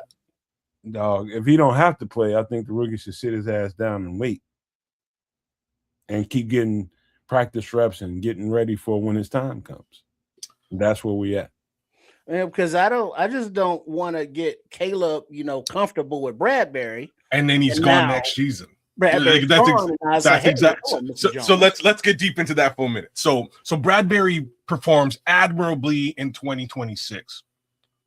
Let's say he's one of the better centers in 2026, which means the Bears now have to come back to the table in 2027 and go, okay, Garrett, you were great. We got to pay you now because you're not under contract with us. We got to pay you moving forward. And they got a whole bunch. I guess 2026 is probably the best time for this situation for Garrett Bradbury. 2027. I'll be honest, because again, there's a lot of potential movement they could do from a financial perspective. But again, thank you. Right. So maybe the Bears might be like, okay, so we don't really want to pay you. Logan has come along quite a bit behind the scenes. We want to plug Logan in now. So that leaves Garrett Bradbury in a very Garrett Bradbury positive situation. He can go to any team in the league, get paid very well, but the whole cohesion that you just brought into scope goes right out the fucking window again. So now you got to really build this all up with Logan minus a year's worth of reps. The problem is what you're leaving out is it's not like Logan is on Saturn right now and not knowing anything about what we do here in Chicago. He's been here the whole time, and that's cachet. That's you wouldn't even realize that you're leaving out of the conversation. But he's there all the time, getting reps with these guys. He's gonna get some reps with Caleb. He's gonna see how Caleb operates. Caleb's gonna see how he operates, but he's just not gonna be the starter. And so that's what, to me, makes it a seamless transition. It's a perfect transition, is because he's already getting those reps and getting some of that chemistry established now in situations that you won't never see because it won't happen on a practice field that you'll get to watch. Those things are going to happen. And so they will prepare Logan Jones to take this role. It's just you won't see it. It'll quietly be going on, and you'll be like, hey, damn, we got to look. Yeah, that's the way the NFL works. You got a up and coming quarterback that is rising. Last thing you want to do to have him have setbacks is to put a rookie on him. I don't care how good he is under him. And so that's why Garrett Bradbury is going to be an integral part of what we do. Now, Garrett Bradbury could very well F this up at some point in camp, and they have to put Logan Jones in there, and then we got another conversation. That's possible. But right now, it's Garrett Bradbury's job to lose. Just telling you. You don't want to mess that up right now. Logan Jones is going to get plenty of reps with Caleb. And when it's his time, he's going to execute. This is the perfect scenario for the Bears. Perfect. You're not putting the guy on the field when he doesn't need to be on the field, per se. You're giving him time to make sure that he has a good handle and grasp on this offense, and you're not just pushing him out on the field while he's learning. I love it. Mm-hmm. So by the trading deadline, he should be good to go. Okay, Trips. All right. Leave that alone. But the next guy, he also got some money. I found out today. I don't know exactly when it happened. I've been gone, but you guys are gonna like this. I think Trips loves this guy. Omari Kelly got a guarantee. He got a 3-year deal. Now, you know what, Trips? What do you think of this guy? Because you said it a couple times on the show, but I see this guy as definitely a slot receiver. Yeah, I looked at his Michigan State there, and he was, usually in the slot. But I also noticed that, wearing the number 1, he was, the go-to guy. You see the downs and distances, and when they needed it, they went to Kelly. And he was usually able to cash it in. So, he has a long road ahead of him, in the wide receiver room, as long as everybody stays healthy. But, the investment, there we go with that word again, into this UDFA for 3 years, that shows that, this regime, this staff, this front office, they see something that they like and they want to develop. And, now, Khalif Richards, Khalif Raymond being here, is going to give Kelly, plenty of opportunity to chill on the practice squad and learn from him, being the slot guy that he is, and, get his body stronger and more mature and, bring him right along, so this is the development we're seeing. Do you remember Jade Walker getting the guarantee this quick? No. Okay, that's different. I noticed that, but carry on, man. I just had to ask. No, that was pretty much it. He looks like a young, talented kid that they believe in and want to develop. So I don't really expect him to get any reps this year whatsoever. I could see the ceiling being the practice squad. So, with some of that money in his pocket, I think it makes it a little bit harder for other teams to sign him, but, they would just have to match those numbers as opposed to, being on the practice squad making, $50,000 a week or whatever practice squad minimums are. He's not making that. He's signed, Doc. You know what this move makes me think, and you guys might see this as a wild take, but I definitely don't see it this way. Omari Kelly is there to solidify the slot position. What that means to me, when I start thinking about people like Luther Burden in particular, I think they want him to be more Z or X primarily, and they want this slot position that we saw Luther Burden as a slot receiver when we first got him, and we thought that he was going to come in there and be doing a whole lot of slot work, which he probably still will. But primarily, I think he's going to be an X or Z. What difference does it make? That from a formation standpoint, that makes him, kind of puts him in a box. But you're going to expect more from Luther Burden from the outside, whether it be X or Z, than from the slot. When you see Luther Burden in the slot, it's going to be kind of a anomaly in the offense. And they just want to wiggle him free. They see a matchup they like, and they want to get Luther on that receiver. But primarily, the guys you're going to see in the slot is going to be this guy, it's going to be Khalif Raymond, and it's going to be Xavier Thomas. Yeah. I think they have solidified the primary slot receivers right here.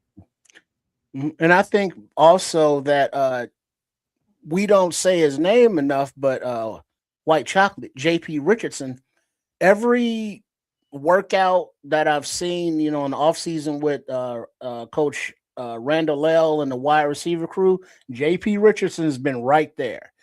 And he's been primarily a slot guy, his career, his collegiate career. So with year of development that he's been putting in, I could see him also, being just a bit ahead of Kelly because of a little bit more experience for that slot role. I think go ahead, kids. No, you go, Brev. While I'm doing this, you go ahead. No, I was just saying, man, the stuff I've seen on tape is just playmaker material. He's just playmaker material. He's a true playmaker, and it doesn't matter where he lines up. He can be out there wide at Z or X and make plays from there just as easily as he can from the slot. But he's definitely more dangerous from the slot because he's a true route runner. But the beautiful thing is, he's a weapon. Yep. And the more weapons, the merrier. Let them get in where they fit in. Slot, wide, tight, it don't matter. The more weapons, the more opportunities Ben Johnson has to exploit a defense. You know, So- this is. Go ahead. I'm looking at the roster right now. I don't see JP Richardson on the. Oh, my bad. John Richardson. Yeah, like John Paul or something. Okay. Interesting. Okay. All right. Cool. I was trying to find him on the roster just to see what they've done with him. But here he is in similar capacity. He's got a 1-year deal. I don't know what happens with JP Richardson, but I'm just kind of surprised. I guess maybe I'm not surprised that there's an additional wide receiver on this football team. Really? And then we forgot about Scotty Miller as well. Yeah. I think he's probably, if these guys perform, talking about JP Jace. and Omari Kelly, Scotty Miller will just be a camp body. But if they don't, Scotty Miller is there for that insurance, a proven guy. That's a piece of insurance tape right over the young guys that are developing underneath that security tape. Scotty Miller's right there in case this shit don't work out. They know what they're getting out of him. Break in case of emergency. Yep. Mm-hmm. So I think, one of the questions I had since the minute this happened, how do they replace somebody as impactful as DJ Moore is? They're replacing it with depth. Yeah. I mean, we are looking at all the mouths to feed, and it's like, oh yeah, there's only one ball to go around, and we got all these mouths and all those reps that DJ had. We got plenty more talent to spread those amongst. One of the things I will say, man, about Omari Kelly, just to finish my thoughts about him, I don't think you can really, calculate how tough this guy is. This guy is so, man, they probably got him listed as $175 or something like that. Yeah. maybe even more.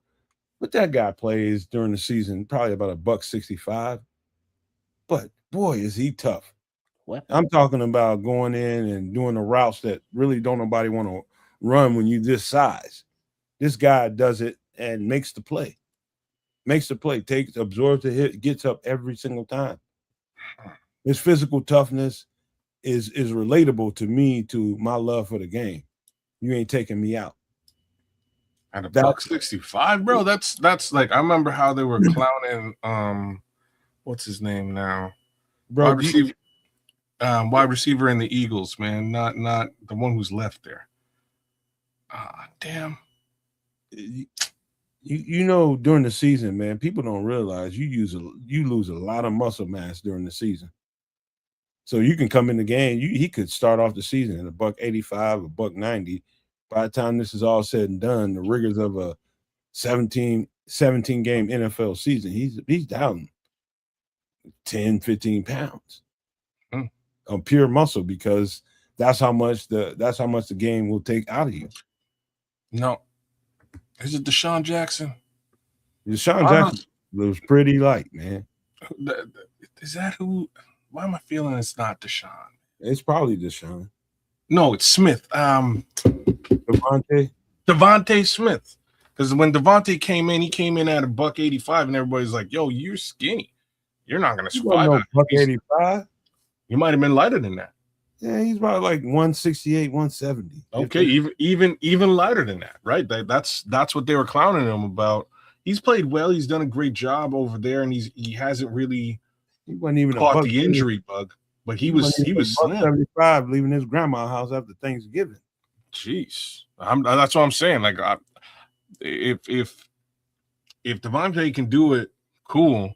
This is pretty slight if you're talking like $165 in the NFL, man. You can get hit, bro. Hit hard. Tough as this guy is, that's one of the things I always. I remember some guys around me playing football from high school to college. Man, everybody counted out because they were so light. Everybody kind of treated him with kid gloves. Oh no, man, take it easy, man. He little, man. Them little motherfuckers be the baddest dudes out there. That's the baddest dudes out there, straight up.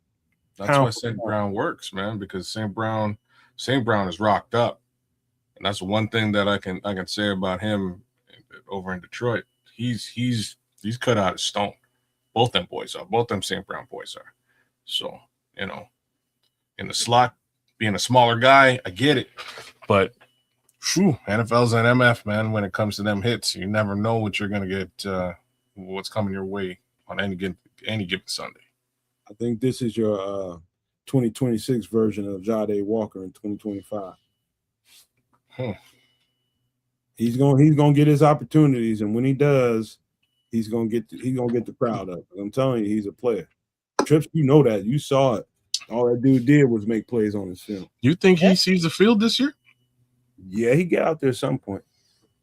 I mean, if everybody's healthy, maybe limited reps, and like specific packages they got him in, but everybody's healthy. I don't know, bro. I mean, but if we want to look at it from the same aspect that we just did at center, and that if a young Logan Jones was ready to displace and make Bradbury, expendable, between, Kelly and other wide receivers, pushing, can they make Raymond, expendable by the trade deadline? So the answer to that one is yes. But I obviously I don't expect Amari Kelly to be the guy who takes the brass ring and runs with it after that. I expect obviously for it to be Savion Thomas. Here's an interesting question, Kaz and Trips. You sign Amari Kelly to a 3-year deal. Now you're juggling roster spots down to receiver position. You got 53 to keep. Who do you keep on the 53? Or do you take a chance of putting Amari Kelly on the practice squad? Or does that 3-year contract kind of protect him on the practice squad because nobody wants to pick it up? Because that's what I thought. That's what I thought it was, of the difference of, like, if the organization paid a practice squad player like a certain contract amount, that made some sort of difference. If they do, let's say, put Kelly or Hudson or any UDFA on a practice squad, even with signed to a contract, the new team would have to honor that same contract then, right? So new team has to honor the same contract. New team can also negotiate a better contract, which is generally what actually happens. Like, two things usually happen. Number one, if a new team's coming to poach you off a practice squad, they usually want to actually play you. So that's the biggest factor. You can't hold a player down on a practice squad and make it so that he can't play football. If he has the opportunity to play football, he goes, right? So that's aspect. But it makes it a little bit difficult for the next team to want to come and mess with that contract, though, right? Well, but you're right. But again, from what I'm seeing here, especially just given the financials that I've been looking at here, these deals are in and around the same. So Amari Kelly's making $5 million less than the last guy I was saying was making $5 million less than the last guy I was saying. Like, they're all around the exact same. They're all around the same numbers. So it's kind of negligible. 5 million. 5,000. Did I say 5 million? Yeah, you said 5 million. My bad. $5,000 difference. It's really negligible difference between the three. End of the day, that next team can come over and go, okay, well, we'll pay you X amount more. Right? And it's a money thing. It is a play thing. If both of those things are in line, player's gone. They're on the other team. And at that point, they can't put them on the practice squad. You're putting them on the 53. All you gotta do is give a count right now, just a head count, and look at the roster or the depth at receiver. They'll probably keep. Well, I know they'll keep 6 or 7 of them, but how many you keep on a 53-man roster? We talking about at least 5. Oh, it's gonna be. This is Ben Johnson we're talking about here. It's going to be the man just got another wide receiver in July. You know what I'm saying? So I expect there to be more than 5 because 5 is. Go ahead. I was just saying 5 is Rome, Luther, Xavion, Jade Walker, Khalif Raymond. There's 5. So we've got 3 to 4 more wide receivers, I believe, floating around. Yeah, JP, Scotty Miller, Amari Kelly, Maurice Alexander, Kyron Hudson, and Caden Davis. Holy smokes. I think right now he looks like if they keep 6 on the roster on the 53, he's got to be number 6. I don't think they keep 6 on the 53. I think they keep 5. They put all 4 of those guys on the practice squad, and we see what happens. Worst comes to worst, they pull somebody off. But he does touch the practice squad, probably several times this year. It's going to be times where he's activated and on the roster on the 53, depending on who they playing, and reasons for him to be there will be nothing but coaches' decisions. But this is a guy that will taste the practice squad. How we're gonna probably struggle to keep him. Interesting. That's I guess, what is it? The expression first world problems. To where it's like, damn, we got so much talent on our team that other teams are poaching our practice squad players because they can't even get on the squad. Yep. There's other teams out there for sure value Amari Kelly and looking at chops at a chance to get their hands on him. Trust me, we ain't the only ones that value Amari Kelly.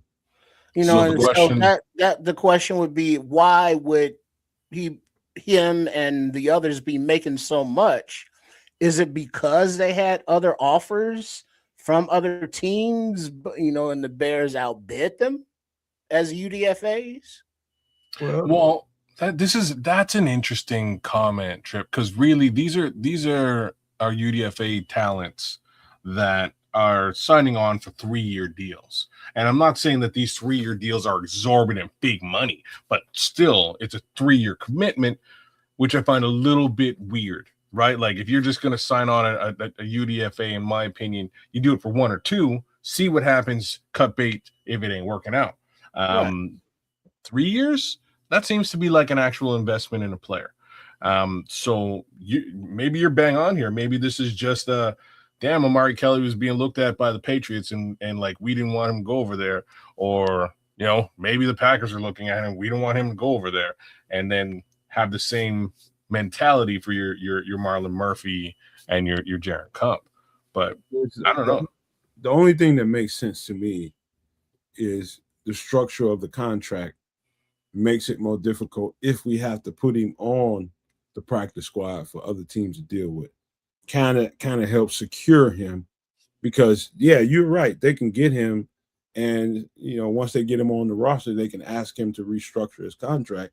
He doesn't have to, because he's already got something with Chicago. And so that kind of builds in kind of a indirect barrier with him, I guess. That's the only thing that makes sense. Well, if you keep him on the 53, it does. Once you put him on that practice squad, Bill Belichick comes knocking, or like he's not even a coach, but like if somebody comes knocking and says, "Hey, look, I'll pay you $1 million more and put you on the field," he's out of here.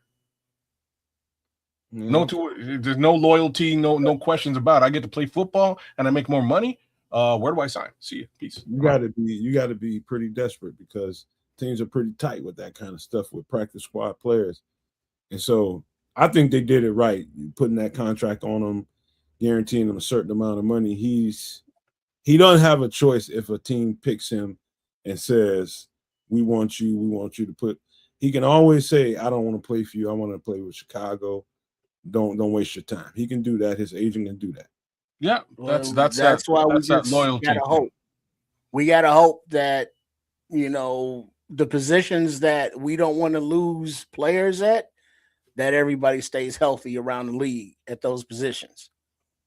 I just because if something happens and now teams that weren't shopping for a wide receiver from another team's practice squad, now they are. We want to avoid those situations as much as possible. Yeah, you can that thing can go another way. You know, he can get scout by another team, and he's already got that guaranteed money in the bank. That money is in the bank. And Money in the bank.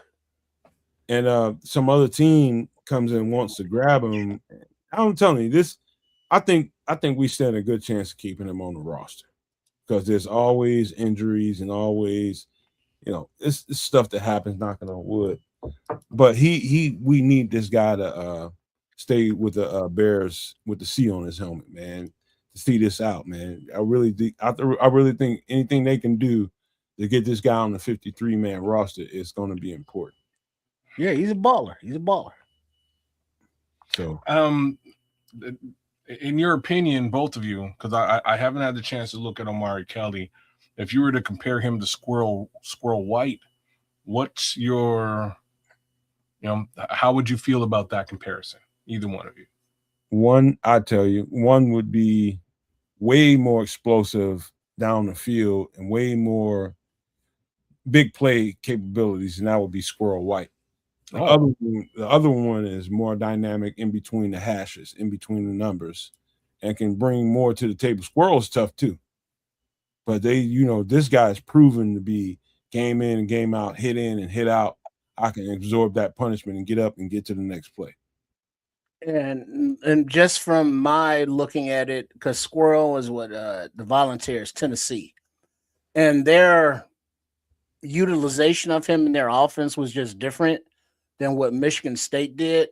Whereas Michigan State was, more of a grinded out, 3 plays for a first down, move it down the field. And Tennessee was more of a kind of, hey, let's get some chunk plays.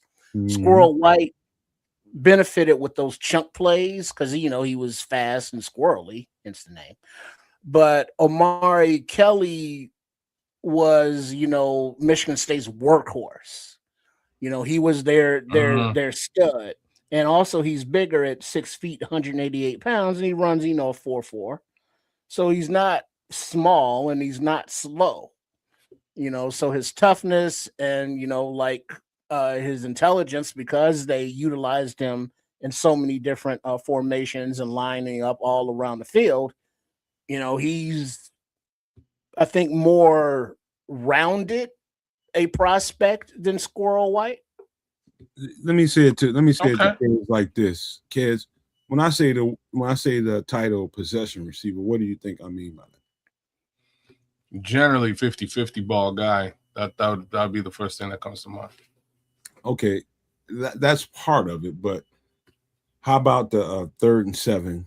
I need somebody to make a short yardage catch that's physically tough, can go up and get the ball, come down, absorb a hit, get up. Okay. He was that player at his size on Michigan State. Tripp saw it. Right. When you need it, they went to him. And the other team knew they were going to him, but they still went to him. That's the difference between him and Squirrel White. Okay. Sounds a little bit more like a DJ Moore. But again, you're saying a little bit smaller. Yeah. But yeah. Okay. Similar skill set, but smaller stature. Okay. That's I don't even know if I express how impressive that is. At a Big Ten school, at his size and stature, you're the possession receiver. You're the go-to player on the 3rd and 7, 3rd and 8. When you're gonna get blasted. You run into traffic, making a contested catch. I know he's gonna come down with the ball. The quarterback trusts me. Game in, game out, it was number 1. Obviously he's wearing a number 1 for a reason. Huh. That's not a number that Rudy Poots get to wear. All right. I just wanted to sort of get a bit of a comparison there because in my opinion he's sort of the Squirrel White replacement, but it sounds like he's better. I was gonna say it sounds like he may be a potential upgrade, which is great. Squirrel White ain't out of it too, by the way. Whatever's going on with him, there's an opportunity for him to wiggle his way back into the situation by way of the way the NFL standards are set up. I'll get into that a little bit later on, but I looked into that situation and there's a pathway back to this team if they want him to have a pathway back to the team. Now, wasn't he hurt or something? He retired. Yeah, it's something went on there. Something went on there, but he did it the right way. I googled this stuff, and it's way back to the team, and he could. I guess they would call this, when I was playing football, a hardship case, where something happened and somebody needed to make a decision. He didn't want to be cut. He still wanted to play football, but I need to spend more time doing something else. He can declare a hardship. That was the terminology when I was playing football. This era, this different now. It's different now. So he could, who knows, man. So he got some old personal, something's going on, outside. So, deal with that. Just retire and put that on paper. So that gives you an option when you want to come back. But, selfishly as a fan, our room is, I think, pretty deep without him. There's guys battling just to make the roster. So our talent level is much, much, much improved. Thank you, Ryan Poles. Finally, boy, Squirrel White would have been a nice. That is a bad little dude, boy. Yeah. But I hope everything works out for him. Everything's good. Yeah, I have no clue what the real story is behind all that, and to be honest with you, I don't even want to know. But good on him in either capacity in retirement. Big ups to you, Squirrel. And if somehow you find your way back onto the Bears, we would love to have you back if that's the situation. But welcome with open arms. Yeah, man. Such is life, right? Well, that's the story on Omari Kelly. I'm glad they signed him and saw the value in him to make sure he's on this 2026 roster somehow, some way. And hopefully they got the shit squared up so that he can stay with the C on his helmet. And we'll see how this plays out. But they sound a great piece, man. Somebody that I think is going to acclimate well to what we do, physical football player, and it's a playmaker. And that's what we need, playmakers all over the field. So we're going to move away from current Chicago Bears into possibly future Chicago Bears. And I have a few people to talk about, but instead of doing that, I got one extra guy to talk about. But let me start here, man. I got two extra guys to talk about, but we running low on time because I got stuff to do with my girlfriend being off, man. And I've been gone for a week. So imagine that. But this right here, this is Marcus Davenport. Previously spent 5 years with the New Orleans Saints, of course, with Dennis Allen. Ended up moving from Dennis Allen to, I want to say, Minnesota or Detroit. I don't know which one happened first or second, but he went to both places, and he had some injury riddled seasons in Detroit specifically. He's coming off his last season with Detroit, came off of an elbow injury. Now, I'm going to tell you something. Depending on how this thing develops in camp with the edge rushers, depending on how this develops, when they put the pads on, if things aren't looking the way that Dennis Allen expects it to look, and the coaches delight, and they like what they're looking at, I guarantee you, at some point during this camp or after camp, if it's not right, Marcus Davenport will be a Bear. 29 years old, 6'6", 285 pounds. He's perfect.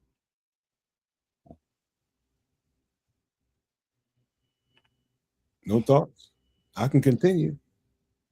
You're gonna have to, man.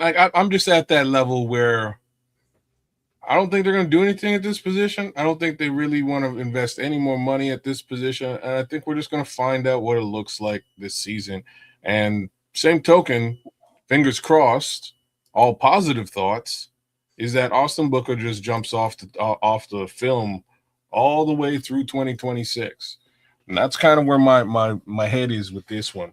But we're going to find out what it actually looks like over the course of the next month and a bit in reality, because I think everybody knows they left this thing alone, and they've been leaving it alone, and we're not really sure that they're in a good position.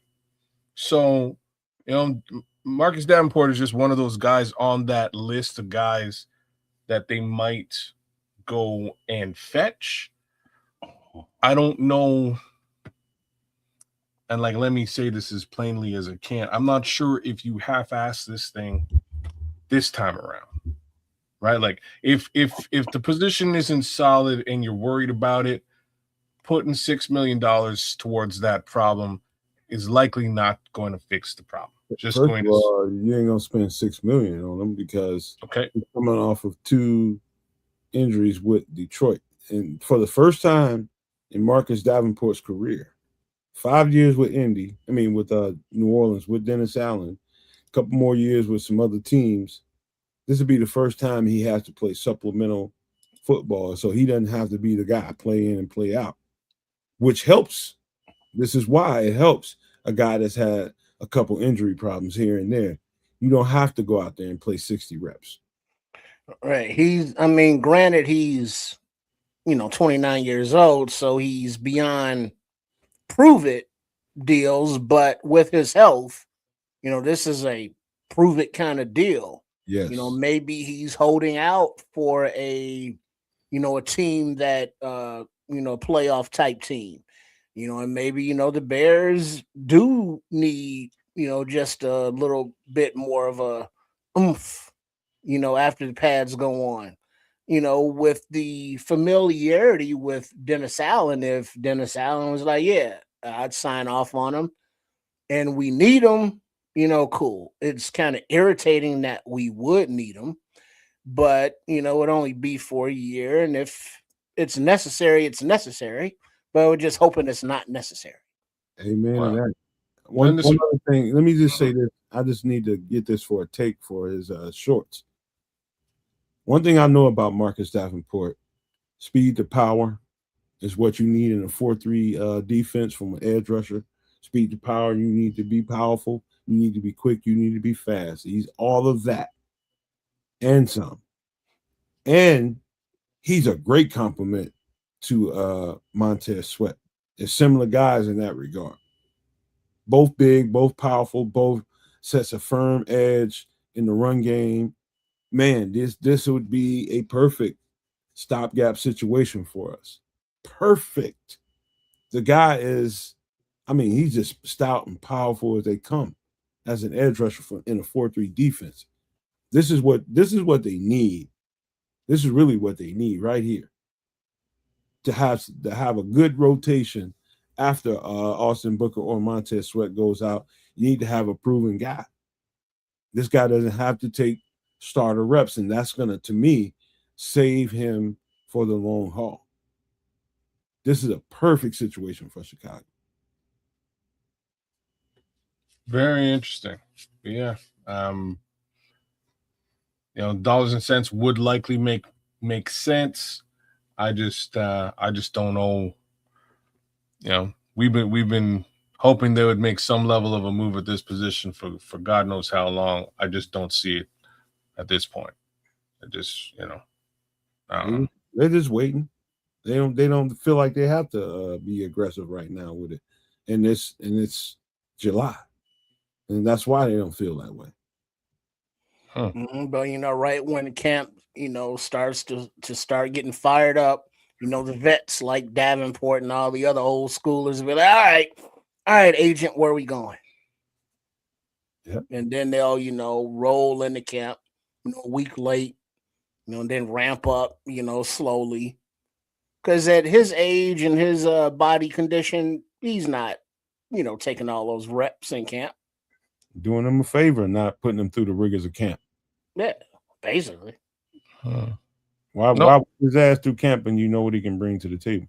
Yeah, no, that makes perfect sense to me. My question is there's also a couple other guys that are floating around, bouncing around at similar dollars and cents, may or may not be more impactful. Who knows who they may wind up reaching out to if that's truly the situation. I'm just of mind at this point that, all right, you know what I mean? Like, you guys haven't done anything up to now. Kids, the only reason why. So you're telling me this because you believe you have something and you do. Like that's where I'm at. Like, tell me that you have it solved without telling me you have it solved. Kids, I'm gonna tell you for the coaches, they have to put pads on in Hallis Hall before they can tell you anything. And once what they're telling you prior to putting pads on is we like what we have. And we like what we saw in 94. And we think he can round into shape. Plus, we got 55 that's coming off an injury. We got that going on. What they're saying to you is, chill out. It's July. Let's put these pads on, go through a couple weeks of that, and then let's go from there. That's what it is. And everybody's just impatient and not really being understanding because they didn't do the things that they wanted the Bears to do, and they just think it's a lost cause. No, you just got to wait, man. Just wait until they put their plan together, put it out on the field, and the coaches will determine. But this is a guy. Marcus Davenport is going to be a guy. If things ain't the way they want them to be, Marcus Davenport will be a Bear. I'm saying that. He's a beast. Take on this one. That's wild. All right. He's a beast, man. But that's my thoughts about what we can do in the offseason. I do have a couple more players to talk about, but it's more important for me after spending some time with you guys, spending some time with my gal. Mm-hmm. You know what I mean? I've been gone for a week, ain't really had time to. My body needed to repair last night, and she wanted to binge. I don't know if you guys been watching The Bear on Hulu. I heard it's the last season, but she really wanted to do that last night. I was too beat up and too tired, and I just couldn't do it. And so tonight's a different night, and I told her we're gonna do some stuff tonight, man. You know, we're gonna do couples type things, man. And so that's why we'd probably be on here for another hour and a half. It was left up to me, but it ain't my call this week, y'all. So you're saying you spent all last night watching somebody else slang beef? I spent all last night watching my goddamn eyelids. Say no beef was seen to be slang. My body was whooped, kids. I don't know how much you heard. No, I heard most of it, man. I heard most of it. Man, I'm glad you got out there though and got the job done. Made a couple of bucks, you know, threw a little something in the what up, Hill? The jeans, you know what I mean? Oh, hey Hill, what it do? But yeah, man, I'm glad you got out there and got back in one piece, man. That's good stuff. Mm-hmm. Amen to that. I appreciate that. Getting back in one piece. And that's being safe and returning with what you had when you left. That's it, man. Now you gotta rest up and recoup and get over going out there in the first place.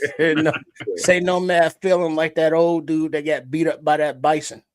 Bro. Oh, damn. Bro, man. Is there footage of this? I gotta see this. Yeah, it's some good reels out on that. Oh, yeah. It's up close and personal in HD color. All right. I love when animals whoop ass, man. It wasn't. I mean, it wasn't funny, but it was funny. See?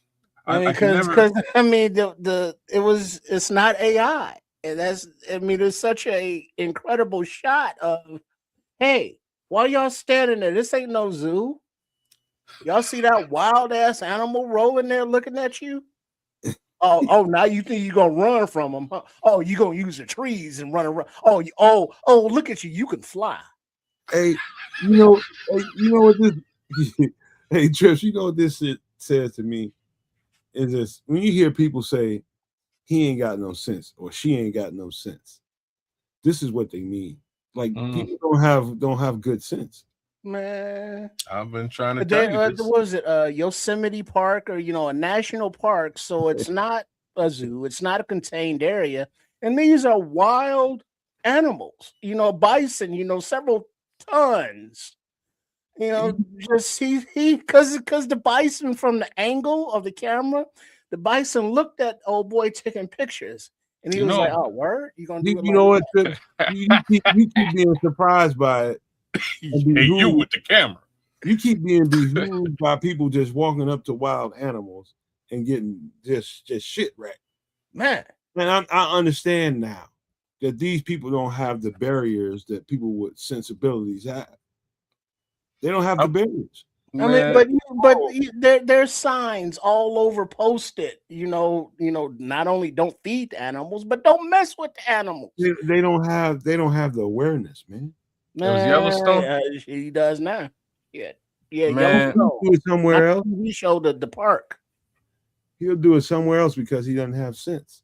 You know what I love, man? I love these. But then to see this, obviously, senior citizen dude try to run around a group of trees. You ever see and people? He's like, "Oh shit, run, dude, run!" Oh, you ever see people get upset knowing they can't fight, and just because they're upset, they'll walk right into. Hey, I just go hollering and yelling and screaming right into the line of fire. Boop boop boop boop whoop. Just get the shit beat out of them because they're not aware. Because I'm upset and I want to get in your face about something. You just expect me to accept you getting in my face about something, hollering and screaming, right? And I'm not gonna whoop your ass. I don't want to say nothing, but some people are like real bad about that. Terrible. And it's like, oh, I'm upset, so I'm just gonna do what I want to do, and then they get knocked the fuck out, and then they crying about it. You got no sense. Why did you knock me the fuck out? Well, because you put your hands on me. So I'm definitely gonna find this and watch this tonight. It just reminds me of some of these clips out there, and like the best is with the Jamaican voiceover. There's clips of goats just whooping ass, and there's nothing funnier than watching people get butt down by a goat, man. It's top 10 entertainment on the planet Earth. I have to say this, man. Just watching an angry goat just run you down and hit you, super funny. But to make matters better is Jamaican voiceover. Chef's kiss. Yeah, I just sent it to you there on the Twitter. Sweet. All right, perfect. As a matter of fact, one of the guys that I had on the crew with me, I had that, me, man, I'm not gonna let nobody run into a bus or put their leg in a wood chipper and no shit like that. I'm gonna stop them. I ain't gonna let them do that. There was one guy I'm working with a few Hispanic people, man, some Latino people, speaking a lot of Latino around me, Spanish around me. And one guy was just like, kept on, yo, me up, stopping cats from doing crazy shit. I'm talking about doing stuff that's gonna hurt them, not nobody else. And I'm like, hold on, man. And I had to stop a couple dudes because they didn't have the amigo that wanted to talk to me. There was another one that was translating to me. He's saying, man, that guy ain't got good sense. And I was like, okay, all right. I had to stop. Hell of a worker, man. Hell of a hard worker. I was waiting for that part. Yeah, he works real hard. Oh, he got no sense. Didn't have good sense, man, whatsoever. And you gave him Jameson. No, not that one. Not that one. No. No Jameson for you, pal. I didn't give it to him. But one of the other amigos gave it to him a little bit, but I ain't give him shit. I'm like, man, go sit your ass down. But you got people like that out here that really don't have good sense and just out here, man, and creating all kind of havoc because they don't have good sense. It's just ridiculous, man. But yeah, a lot of that going around. It's ridiculousness, man. How come you can't see? We see warning signs. We see red light, yellow light, green light. I'm talking about in a metaphor of life. Mm-hmm. You know what I mean? Other people don't see that. That's the best way I can describe it. They all see green. They just go, go, go, go, go. All gas, no brakes. And then it's like, y'all need to slow the fuck down. Red light comes in hot. You know what I'm saying? That's just how she goes. But but that's the kind of world we're living in. But we all come to hang out on Wednesday night on Nomad at Night, talk a little stuff, talk some bears, talk about the world, talk about, life and current events, because we're all alive and we're all current and we're all eventing. So, big ups to everybody tuning in. And then we also look forward to seeing you on Wednesday night for some extra sauce with all of those eclectic topics, if you will. So please make sure that you are signed up for all three networks as you see on the screen here, the Nomad Network at Kids of Canuck and Sports Chicago Style, also known as Triple R SCS. So yeah, big up to everybody. I'm good for the night as we're ready to sign off. Appreciate y'all being with us, and see you when we see you. Yeah, everything he said is true. Facts. Like, share, subscribe, give us a comment. We would appreciate all of that.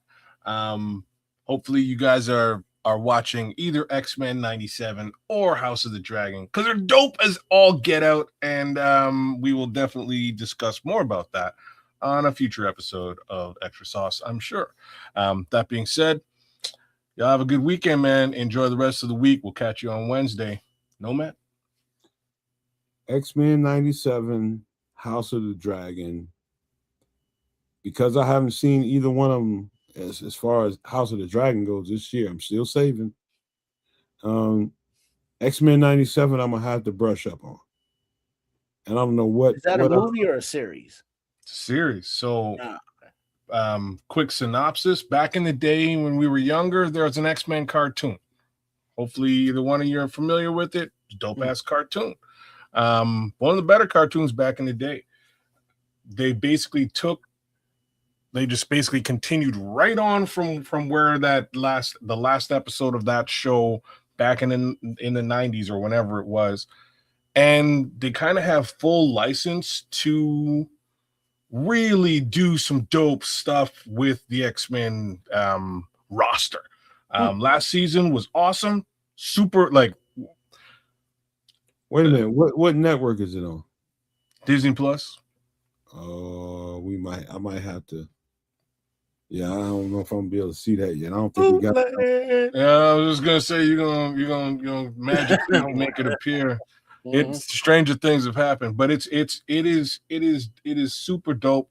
I'm very impressed with what they've done, not just with this. So, like, the one little comparison that I will make of this season's first two episodes, by the end of episode number 2, I got like just this feeling of like, wow, like this is like Transformers the movie for me. And me saying that is a big homage. Like that's Transformers the movie I've probably watched 100 times as a kid. Easily my favorite childhood movie from front to back. Just saying. But it kind of gave me those types of vibes here this second season. Those first couple of episodes, super good. They're about halfway through the season. I expect it to get much better. But it's already both season 1 and season 2 so far. Really well put together. That sounds good. I'm gonna delve into and see whether it's worth getting Disney Plus, but that sounds good the way you described that. I did take and look. I did have a little bit of time when I was on the job to look at Spider-Man Noir. I don't know if you guys have seen that. It's on Prime. I watched a little bit of it. Yeah, I'm about halfway through. I should have powered it all through already, but I'm about halfway through. Oh, you already got that far? I only got through one episode because I was on the job. And I think it's interesting. At the very least, in the very first episode, it was very interesting the way that story is starting to build. And that's about as far as I would want to go there because I haven't seen enough. Yeah. And, but with kids being halfway through it, that's going to make for an interesting conversation. So, yeah, I was looking at a little bit of that. Yeah. And I just want to say this before we get out of here. Hey, I missed you guys. I'm talking about these two guys right here. Man, I miss you guys. But I miss the guys, that people in the chat as much or more, man. I miss everybody. And it's weird for me right now because I'm readjusting myself, and I'm asking you all to have patience with how some things might be a little bit different because I might not be around when exactly you're used to me being there because I might have to be gone and making that bread out there. So we will make it happen over here on the channel. The channel ain't going nowhere. We will make shows, and sometimes I just won't be available for them, because I got to go do things. But I appreciate you guys' patience in advance. I would appreciate it. and be understanding of what we got going on. And make sure you guys subscribe to Kids of Canuck and Sports Chicago Style equally, man, and the Nomad Network. Give us a subscribe. It's totally free. Share this content, totally free. Like the content, totally free. And we appreciate you guys. And I want to leave you guys with these famous words. Love, peace, and hair grease, y'all.